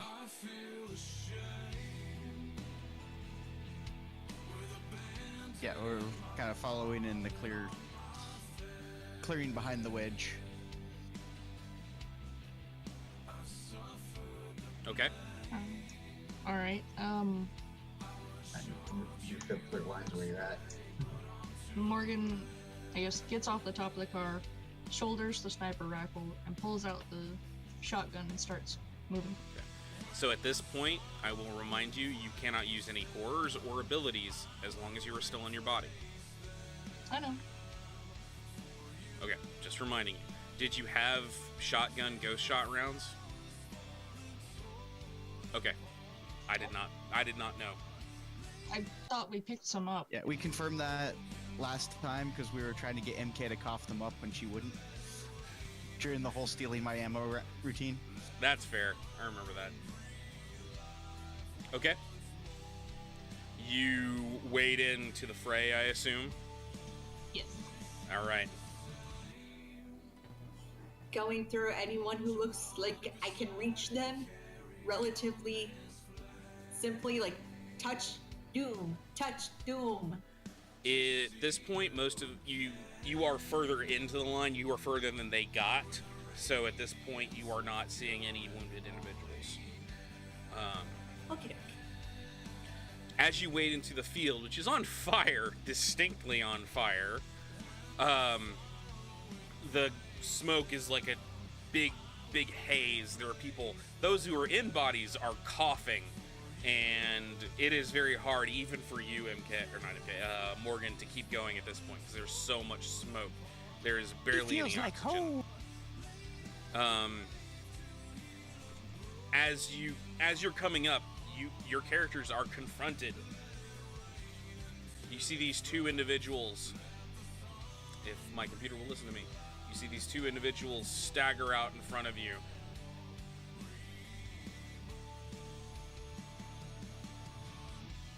Oh, that's not the right button. There we go. I'm still on the GM level. You see these two individuals stagger out in front of you. Large, corpse-like beings wreathed in flame. This would be a good time. I scream. Right? You're gonna scream.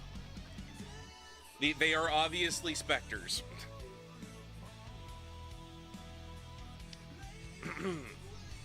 I just don't know if fire is going to do shit to them, and I'm kind of a one element at a time thing. You know for a fact that your fire probably will not do much to these guys, considering they're made of the shit. So I will be taking a few steps back and letting them deal with this one. Okay. I will come forward and shoot them with the shotgun. All right. Roll me. That's the wrong one. Roll me. Both of you need to roll, actually. Oh my God, come on. Sorry, my computer's being stupid. For that whale, you're gonna have to spend 4 more vitality to use this. And it's manipulation, empathy, difficulty 6.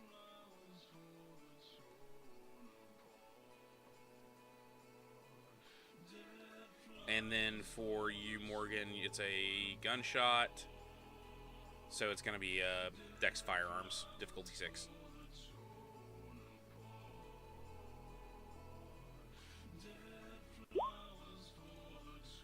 Wow, okay, Morgan hits.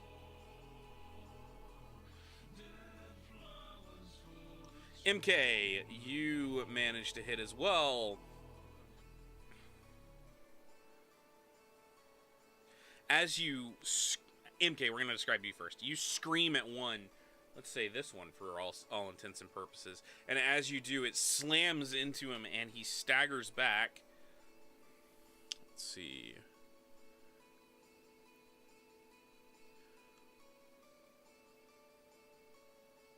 How many vitality did you spend on that? 4. 4? Okay. So they have a difficulty of 7. Or he has a difficulty 7 to soak this. Stop switching songs. I put you on loop for a reason. Okay. Oh shit, I haven't moved you guys to it. I'm sorry. That's my fault.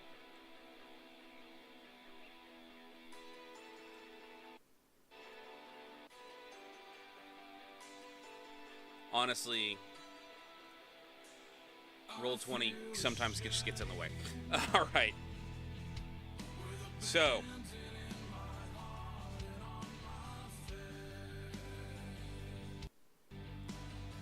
give me 1 second here. I'm looking something up. They get a roll to soak, or he gets a roll to soak you.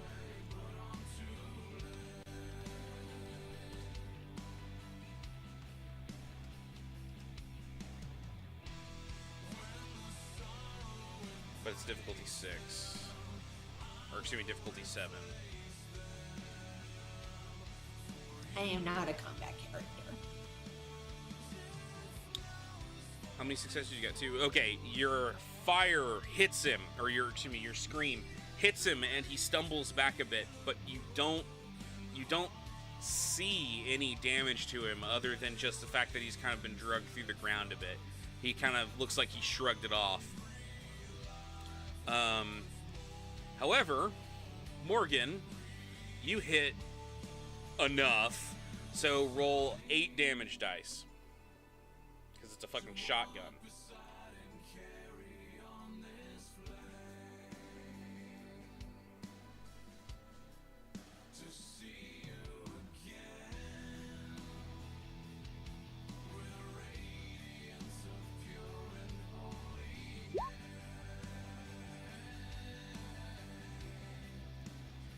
Alright, you manage to blast him and do a little bit of something. Let's see if he soaks it. You blast him and gouts of flame come out of his side like he's been hit, but he hasn't been hurt yet. Let's see here. Give me 1 second.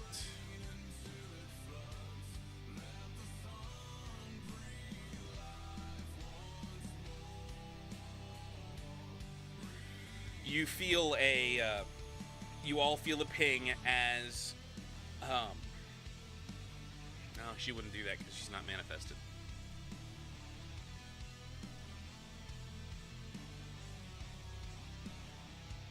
Sorry, I'm trying to see what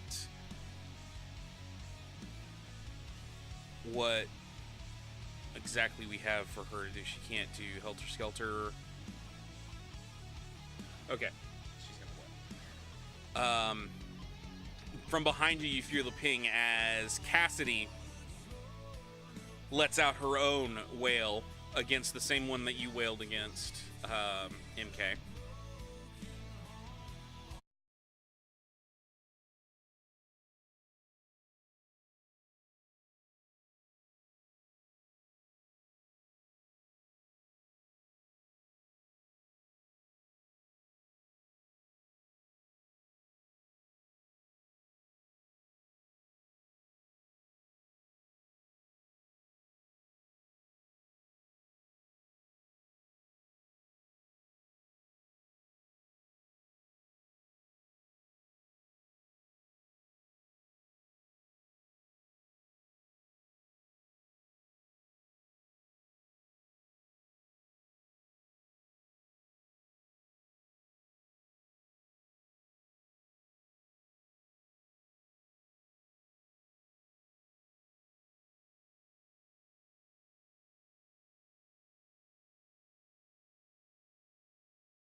Okay, what she's actually going to do, she's going to spend 1 vitality, and she's going to boost MK with Stormwinding. So that, MK, you may re-roll any 2 dice on this roll. I'm gonna re-roll those.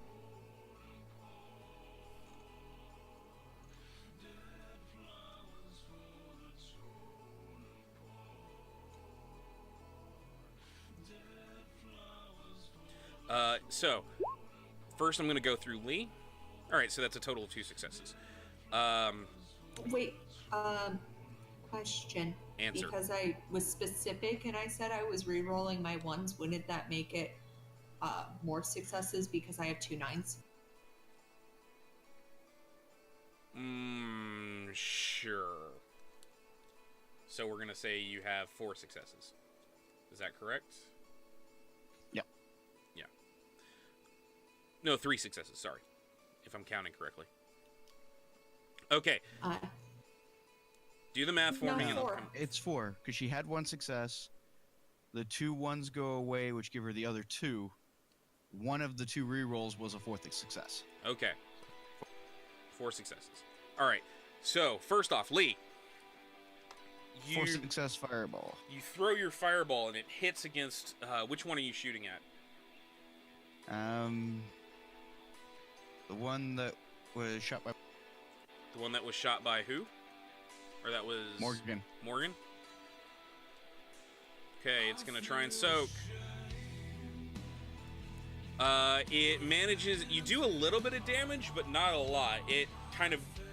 Your fire is brighter, and so you can tell it kind of douses a little bit of its, but not very much. Morgan, on the other hand, you pull the trigger, and both those barrels go off. And when you pull the trigger, oh my god, this shotgun is orgasmic. Just like the, take this, you son of a bitch. You pull the trigger and it goes off with a loud boom. And it goes, you shatter its midsection. And it crumples to the ground. You just did ag damage.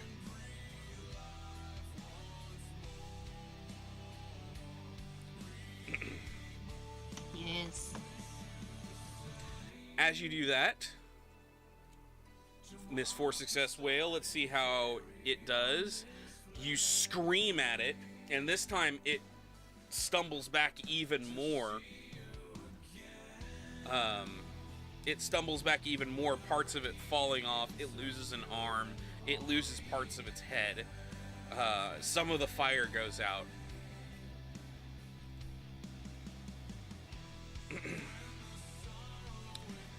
But it's not down yet. It's still a little bit up. Sinclair runs up to stand next to you guys.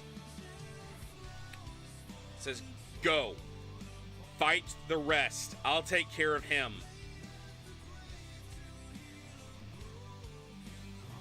Are more coming?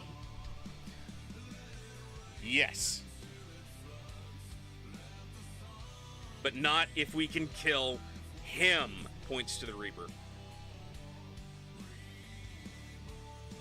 I'm more useful against the Reaper. I'm helping you. No, I'm going to take this Frightener. You guys go take care of the Reaper. As he is... Sorry, I misunderstood what he said. As he points out him, you can see the Reaper swing a scythe and just carve into Terrence's chest. And he goes flying back and away. Like, Yes. dissipate away? You can't tell. He, flies out of your field of vision. Cassidy, Like- can you drop me next to the Reaper? We're talking Sauron level of, ripping through people right now.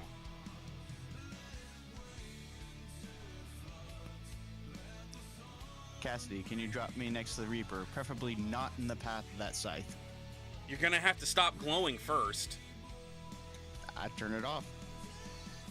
She kind of grabs you and you feel like you're being stretched. Like the best way to phrase this is: have you ever been on a MK? Now would be that time. I hit Lee with the benefits of forebode. Okay. So his next roll is at a -2. She uses her horror and pulls you along.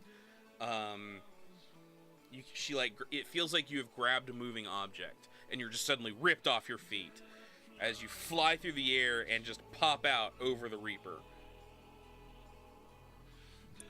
As soon as she's no longer touching me, I yell, "Get back!" And I'm gonna pop a 5-point.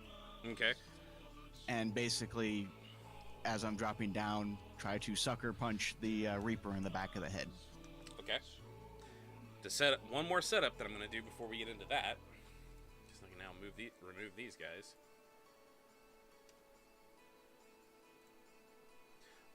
One more setup to do before we get into that. She pops back. You can see she's starting to kind of fuzz at the edges, like she's spent a lot of vitality. She kind of focuses herself, brings herself a little bit more solid, and then she just, without even you knowing, Morgan, she grabs you and does the same, just pulls you on the other side of the Reaper, so that you are within shotgun range of this motherfucker. Oh, fuck. Alright. MK, what are you doing right now? Crowd control. If anything tries to get near them, once they start doing this, I just start wailing at it. Okay. Alright, Lee. Give me 1 second here, because I now have to stand by doing that. Okay, so now we get to play the what accounts. Specialty. Were we doing it where it drops the difficulty, or it gives extra dice? What are you talking about? Specialty dirty fighting. For the brawl, we agreed that it was the first punch, basically the surprise punch. I fucking completely forget, because we never use it. We solve most problems through RP. Yep. It's not on there. Sorry guys, give me a minute. No, how dare.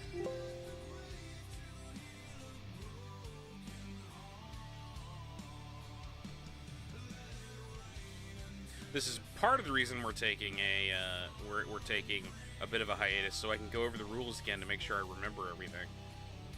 Did we inform our lovely, wonderful viewers about that? I was gonna at the end. Let's do this and then we'll do that.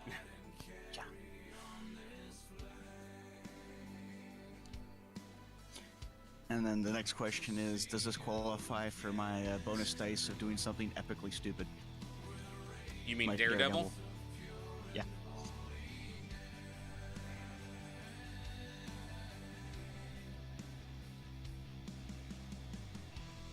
Whenever a player rolls dice involving a trait specialty, he has a chance to gain extra successes. The player counts the successes normally, then takes each die that rolled a 10 and re-rolls it at the same difficulty. Okay, so what we're going to do instead is we're going to say that it lowers your difficulty by 1.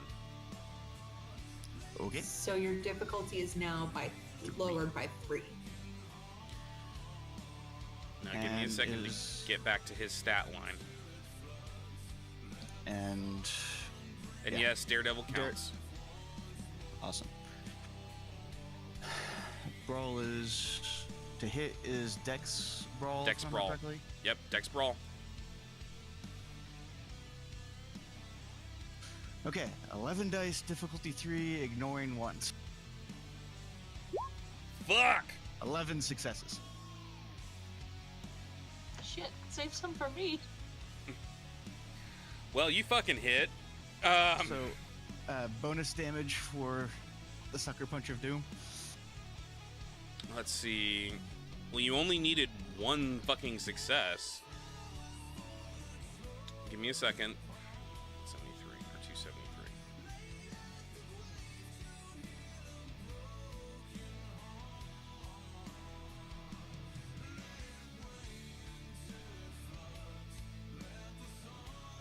That's not what I'm looking for. Thank you very much, game.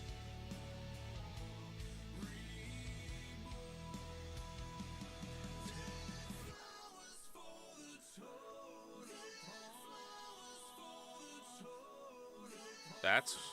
okay, that's weird. Alright. So, it's just... your damage is your strength plus...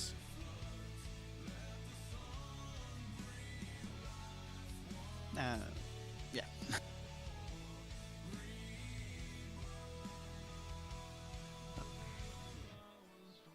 So it's strength plus 5 lethal for being of an inferno. Huh? Strength plus...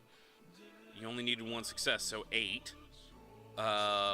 Plus another 5 lethal because you are on fucking fire. And I believe that's the actual technical term, on fucking fire. Yeah.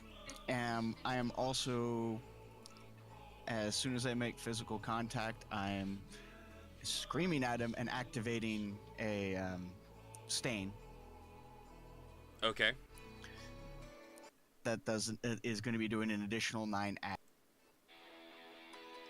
Okay, what stain are you Martyred. activating? Alright. The last hit I took.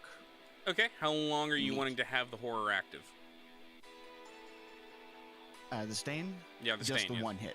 Okay, so roll 1d10. Difficulty 6. 1 success. You don't take spite. Do the lethal and the ag damage rolled separately? Yes. Okay. Yeah. That's the lethal. All right. Before you do that,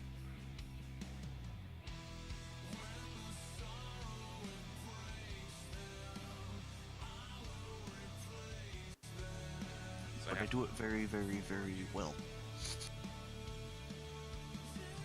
that's all that matters, right?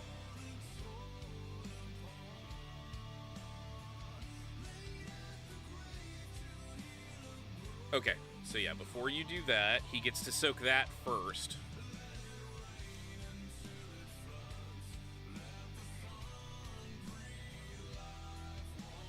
That was 7 successes? Yeah. Because all of the reduced difficulty and all the crazy only applies to the first roll. Okay. You managed to hit him pretty hard, but you could have hit harder. It just seems like it punching a brick wall. Like, it did damage. You felt like it did damage. But if you were expecting something to shatter, instead you only cracked it. Now do your ag damage.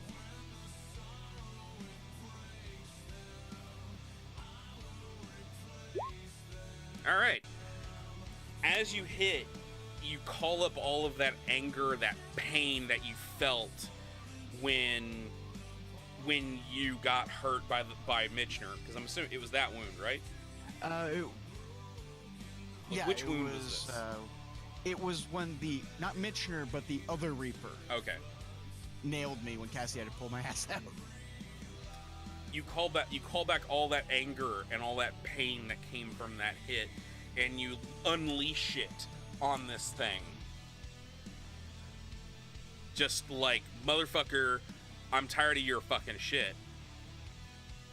And that does a ton more damage because you can't soak ag.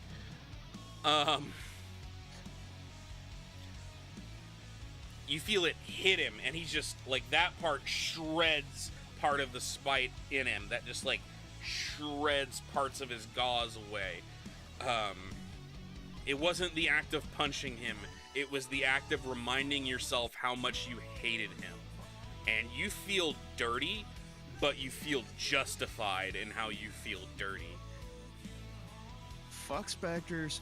Fuck this bullshit. You are not welcome here. Get the fuck out.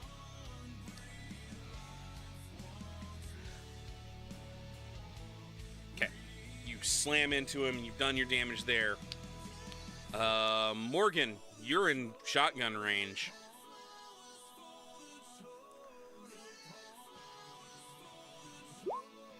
Shotgun of awesome. Just blam! You managed to hit. Now roll your damage. That's 8d10.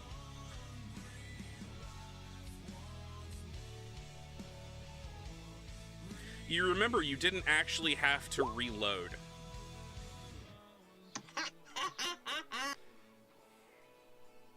All right. That was literally just enough.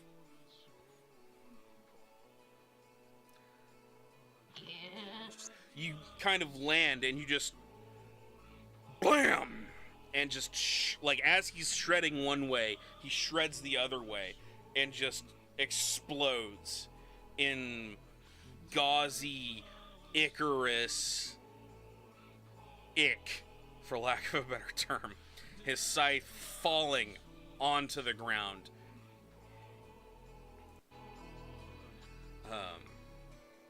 And he is gone. I'm gonna do a little bit of narration here. You pop open the shotgun like to reload, and as you do it, you see the two shells pop out, and they look like green with the brass fitting on the base. And as they pop out, you can see one of them, or both of them, have written on the shell, like in some kind of dark ink. You see they have written, nope.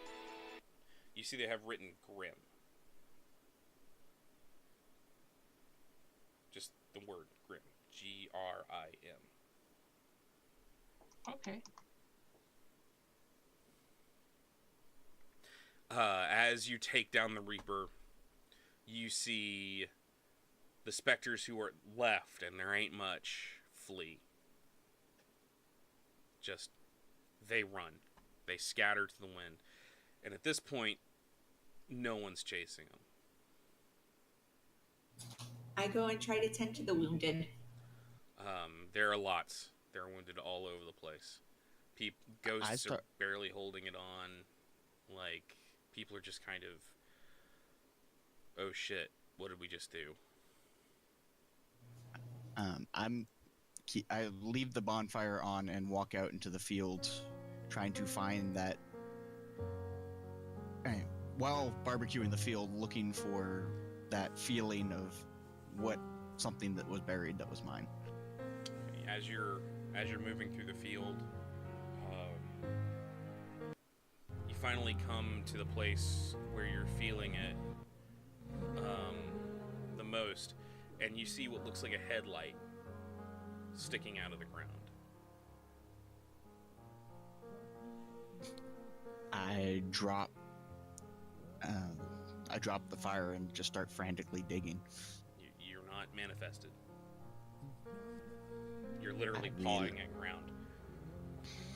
I realize this, and I fully manifest and start digging. Okay. You start uncovering a broken down, wrecked hot rod that is very, very familiar to you.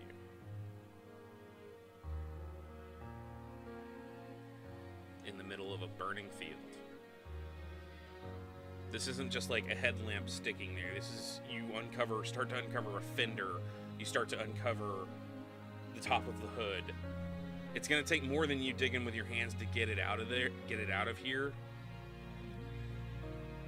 But yeah, that's all I have right now, and I'm just going at it as trying to dig. Okay. And ignoring everything else around. I heal the haunters and get the haunters to do what Lee was supposed to be doing. What are you trying to get them to do? Burn down the poppy field. It's already on fire. Oh, okay. Like, when I say the field's burning, I mean literally it's on fire. Yes, but you've also stated that it takes a spiritual fire, which is Nimbus, to destroy this. The actual flowers themselves are being destroyed. There's ichor left on the ground, but the flowers themselves are gone.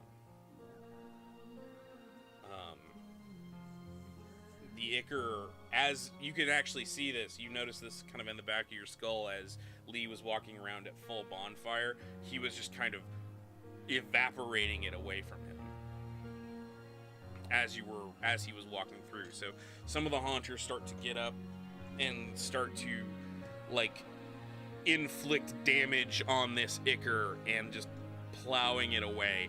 It's hard, and you get the sense that they're really having to focus on it. And most of them are really fucking tired right now. You don't see Terrence.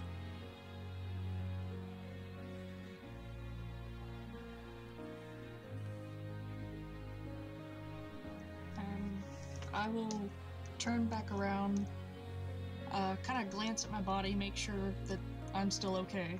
It's a little singed, but it's more or less fine. Okay. And try to find Sinclair. Looking around, you manage to see Sinclair standing next to Kate. Sinclair doesn't look like he's quite there. Like, he's hazy. Barely in existence. It's like when you spend so much vitality and you're down to your last little bit. That's where he is right now. And he's having a very hushed conversation with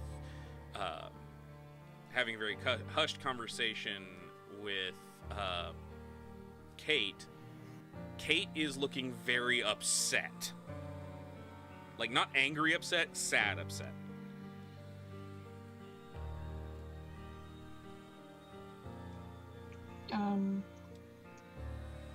I'm not trying to listen to what they're saying. I want to pass him, touch him, and give him 3 vitality. As you go to do that, go ahead. Sorry. And just keep walking past and try to find Terrence.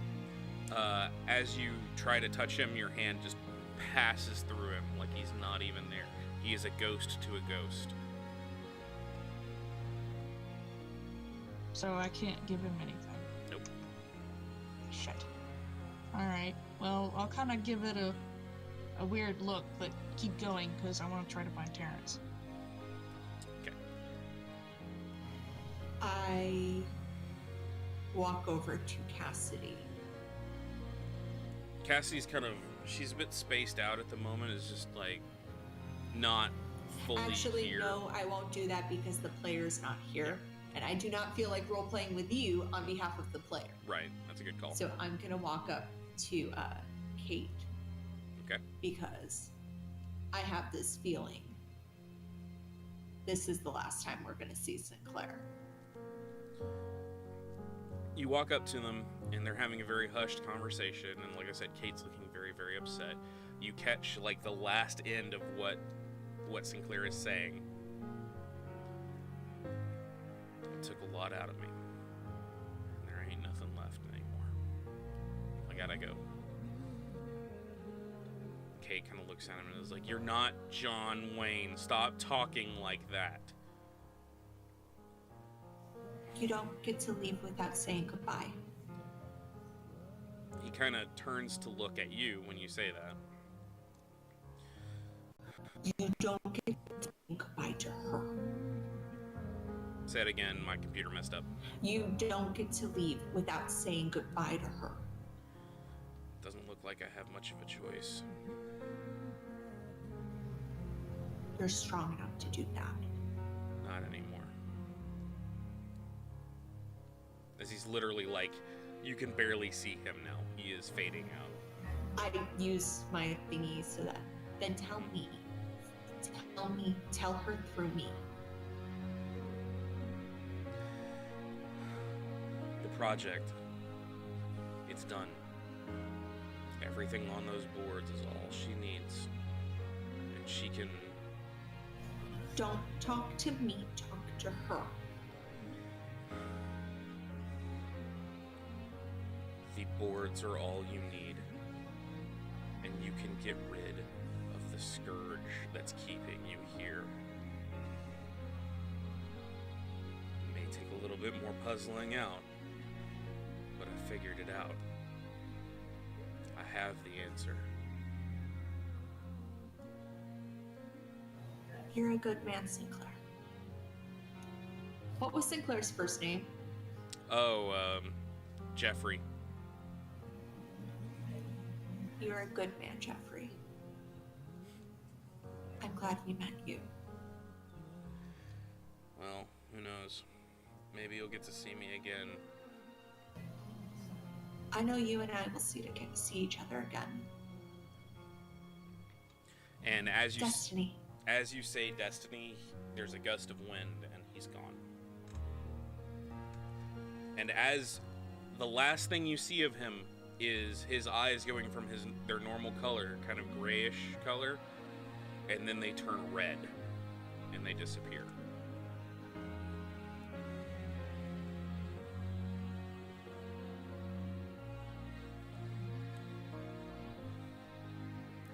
At this moment,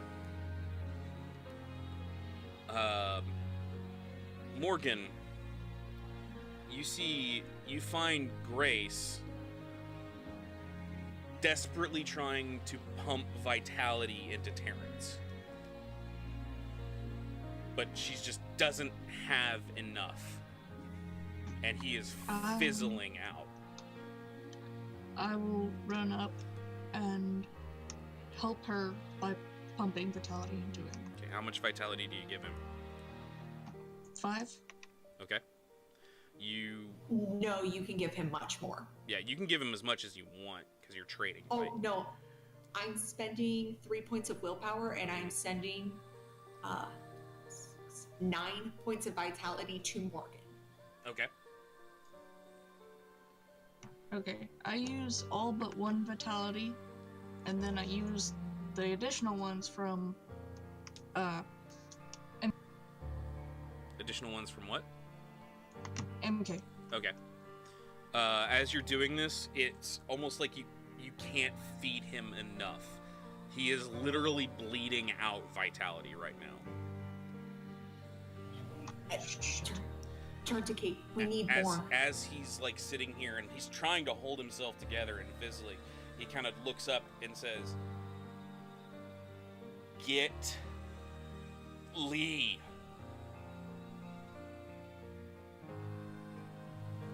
Lee, we need you now. What? I'm busy. No one else needs to die today. I head over to where they are. I'm Okay. pissed. What? 1200 Chatham Avenue. That's where the equipment is. You can't stop to signal me. And he bleeds the last of his vitality away.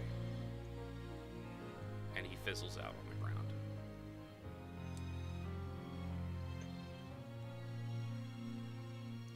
I just turn around and go back to the field. Damn it!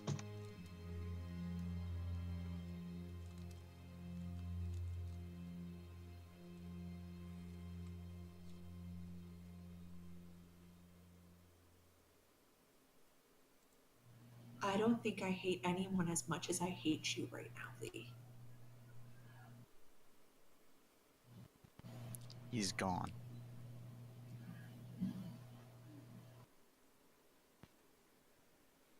And you're a selfish bastard.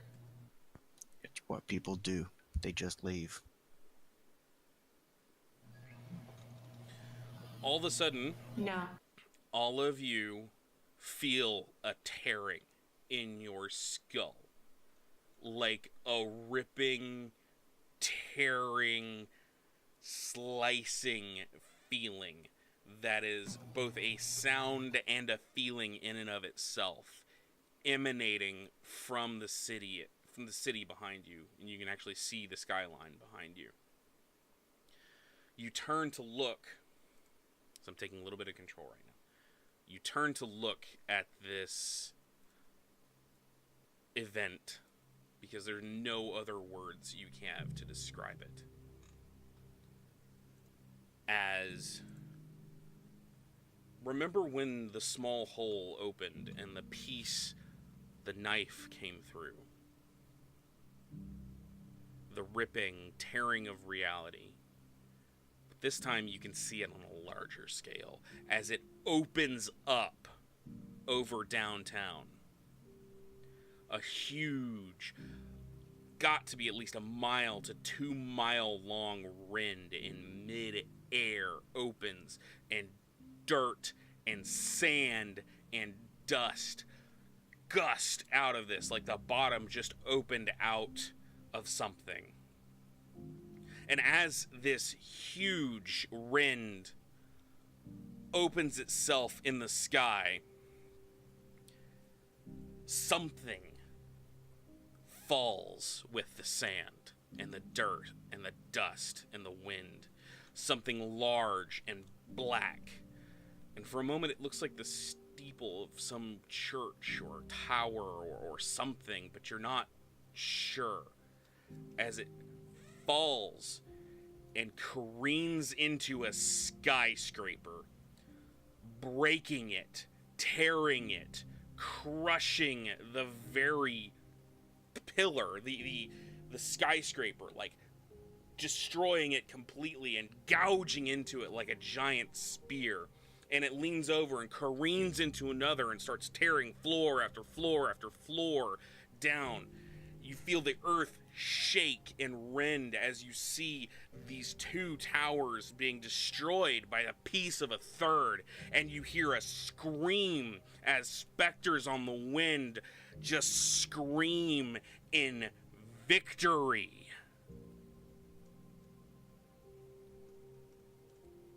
And that's where we'll end tonight.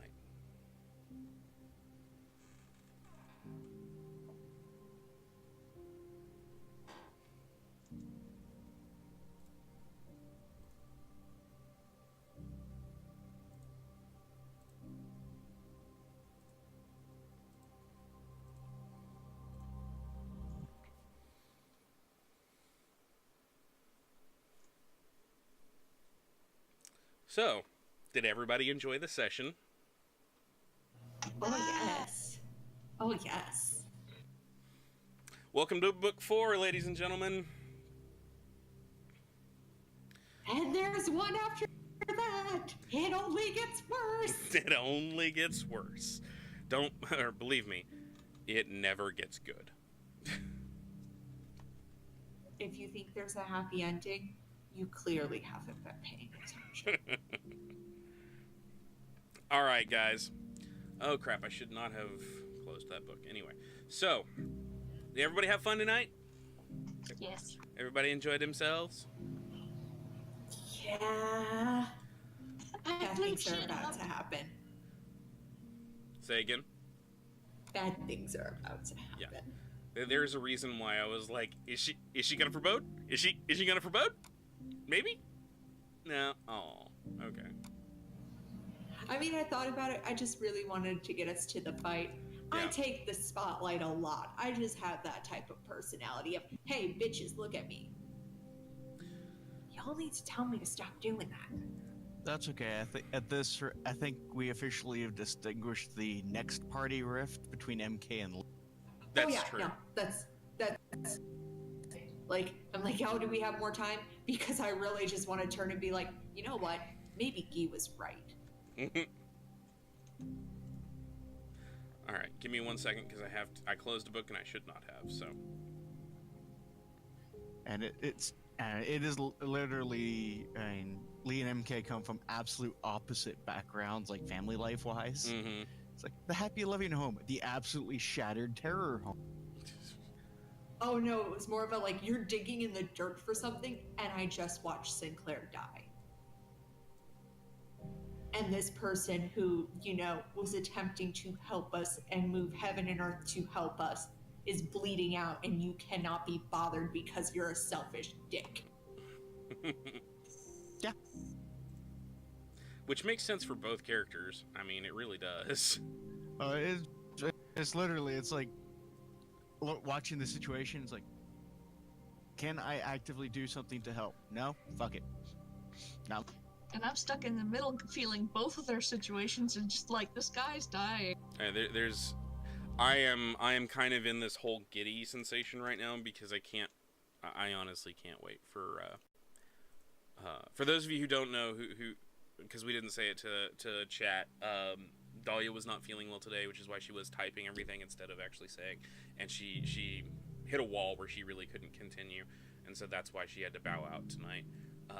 But tonight was like really important, so we wanted to get it done, and she was great. She was basically like, look guys, I can't do this, but I'm gonna bow out for now. So the good thing is that she will be back for next session. Hopefully everybody will be back for next session, if you know what I mean. But I'm going to go ahead and say this now before we do experience points, because Agami, everybody else who's watching in the crowd right now, I want you guys to think about who got the best, who you want to nominate for for XP rewards.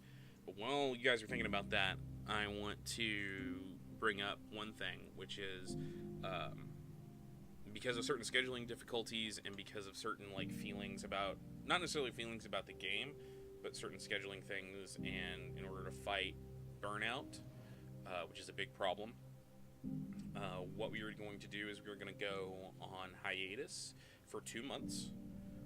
So it is May now, right? So we'll be out for June and July. We'll be back in August.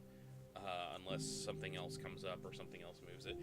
My goal is to start back in August on a Monday. We love you all very much. We do. We love you all of you guys. All of you guys who are watching us here tonight. All of you guys who are watching us later on YouTube.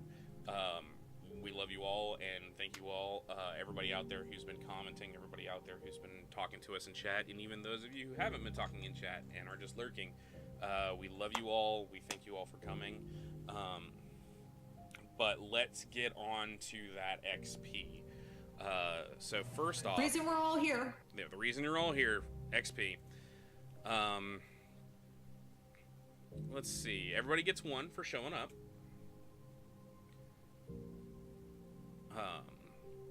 Let's see. Heroism XP. This is the danger XP. Everybody's gonna get 1 for that. I'm gonna give an extra 1 to Lee for that. Blink me closer, I want to hit them with my fist. Superhero landing! Superhero landing! He's gonna do a superhero landing!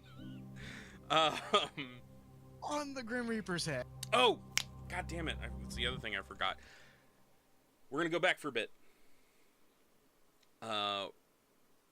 MK, as you are angry at Lee, you're stomping your foot, you're oh my god, you're fucking furious! You got something in your hand. You're holding a leather-bound journal.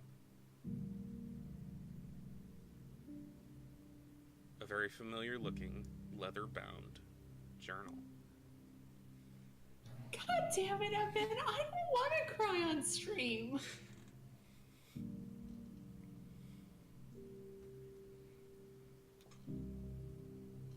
I forgot to tell you that beforehand. Add artifact in A to your character sheet. But yeah, everybody gets heroism. Lee gets double heroism. Let's see. Role-playing XP. Everybody gets role-playing XP. Agami gets role-playing XP as well. Because Agami's been here for most of our sessions, and they contribute a great deal. So, Agami, you have plot plus 2 XP. Just keep that in mind. But which means you get to decide how one of us dies. Pretty much. And you get to spend XP on it. So nominations around for good RP, because I think you all did really well. So I've given you all 1 so far. So I nominate Cassidy for bringing in physical props for what's it? Okay. So Cass gets 1. Yeah, I agree with Agami for MK and the death scene. Yeah. We'll give one to MK for the 2 death scenes.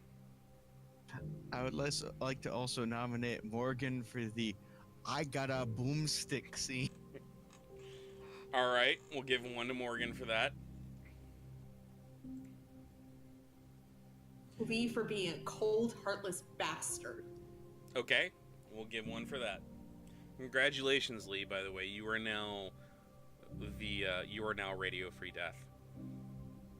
And apparently the inner party antagonist. Woloski, we needed a new one. I don't know. I think it might actually be MK. It might, depending on how everyone else falls around. So. Well, now the two sides are Lee and MK, and everyone else has to choose sides. Yeah, you have to choose sides. So. I don't care. You're just a pair of dusty boots. Yeah. Meh. I have a. Now 2 cars. Just one's in the ground. It's gonna be out of the ground. It's gonna be in the garage. I was gonna say, dig it up, see what happens. All right, so that was role playing.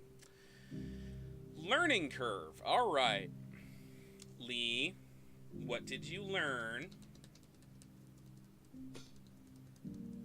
That MK doesn't accept, or has trouble accepting the inevitability that people die. You can't always prevent it. Okay, that's fair. Gain one for that. Morgan, what did you learn? That now I can fucking kick ass in ghost form. All right. Gain one for that. MK, what did you learn? That I really care about the people outside of this crucible way more than I care about the people in this crucible. That's fair. Gain one for that one. All right. And now we have end of story XP, because you guys completed a book. Okay. 1 point, success. If the characters achieved the objective or conquered the story challenge, overcoming obstacles to do so, award an experience point. Okay. You guys are going to get 2 for this. The reason you're going to get 2 for this is, 1, what you did tonight. You guys destroyed a pigment field. You guys literally are not supposed to do this. Like, the book is like, no, they can't do this. And I'm like, no, they fucking can, and they will. So you guys are going to get 1 for that, because you guys have successfully basically put a big kink in pigment in general. And we told the book to go fuck itself. The other point you're going to get is for what you did at the beginning of the story. You managed to save the entire rave, which is, again, not something you're supposed to be able to do, and you guys managed to pull it off. So you're going to get 2 success XPs for these. I was still able to scare you, even though you were able to pull off some great shit. So that's always good. Real quick, is anyone keeping track of Cassidy's XP? No, I am not. She should be sitting at 5? No, Okay. 6, sorry. Because she got a bonus 1.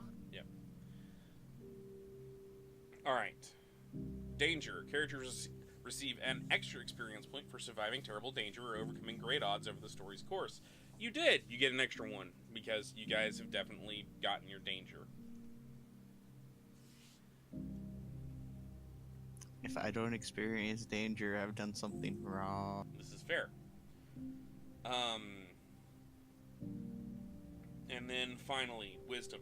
If a player concocted a brilliant scheme or originated a brilliant idea that helped the Crucible succeed, award that character an extra experience point with a sudden insight and understanding. All of you are going to get 1 for this, because all of you have been doing some amazing stuff, and have been inputting a lot to get to where you are now. And that is going to be it for our XP this session.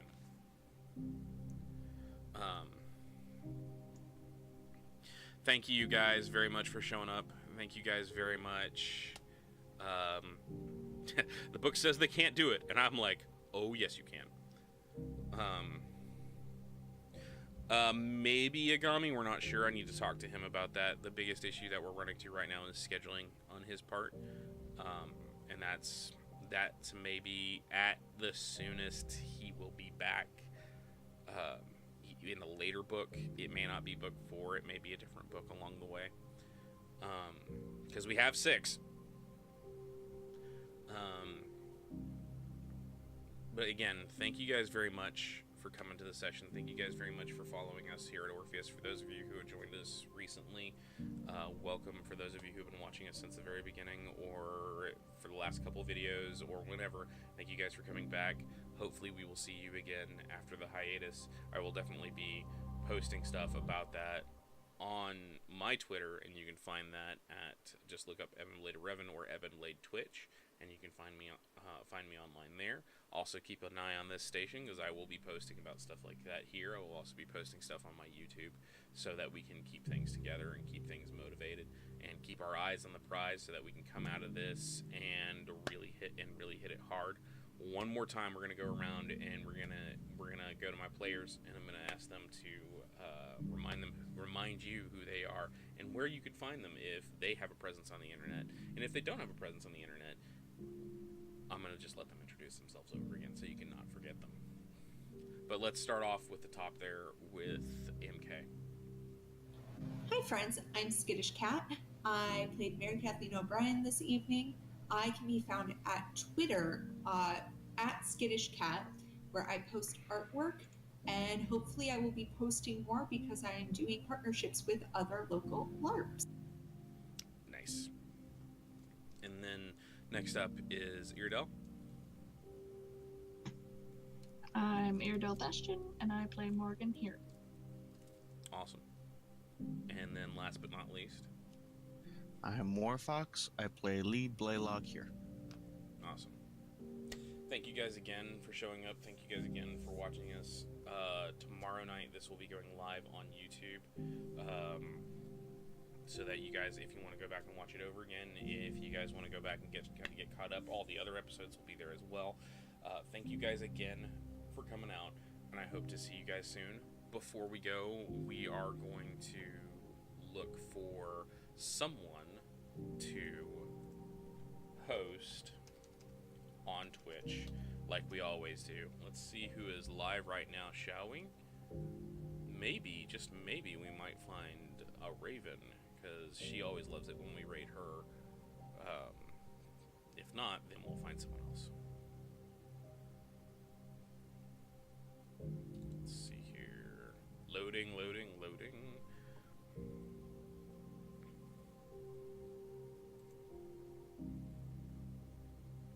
Twitch always takes forever to freaking load. Alright.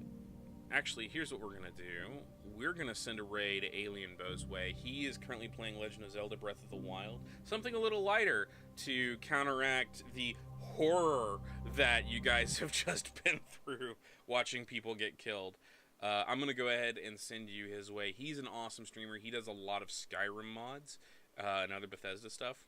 So we're gonna send a raid in that direction.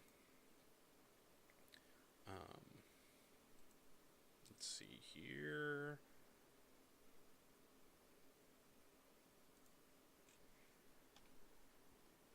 So go ahead and click that raid button when it shows up, guys. And I will see you guys soon. I'm going to try and be back on tomorrow so we can do some more Star Wars. And maybe we can put a bigger dent in Knights of the Old Republic. Oh, come on, computer. Stop taking so long. But if you guys are just here watching us do Orpheus, then that will be back here in the not too distant future. Thank you guys again, and I will see y'all soon.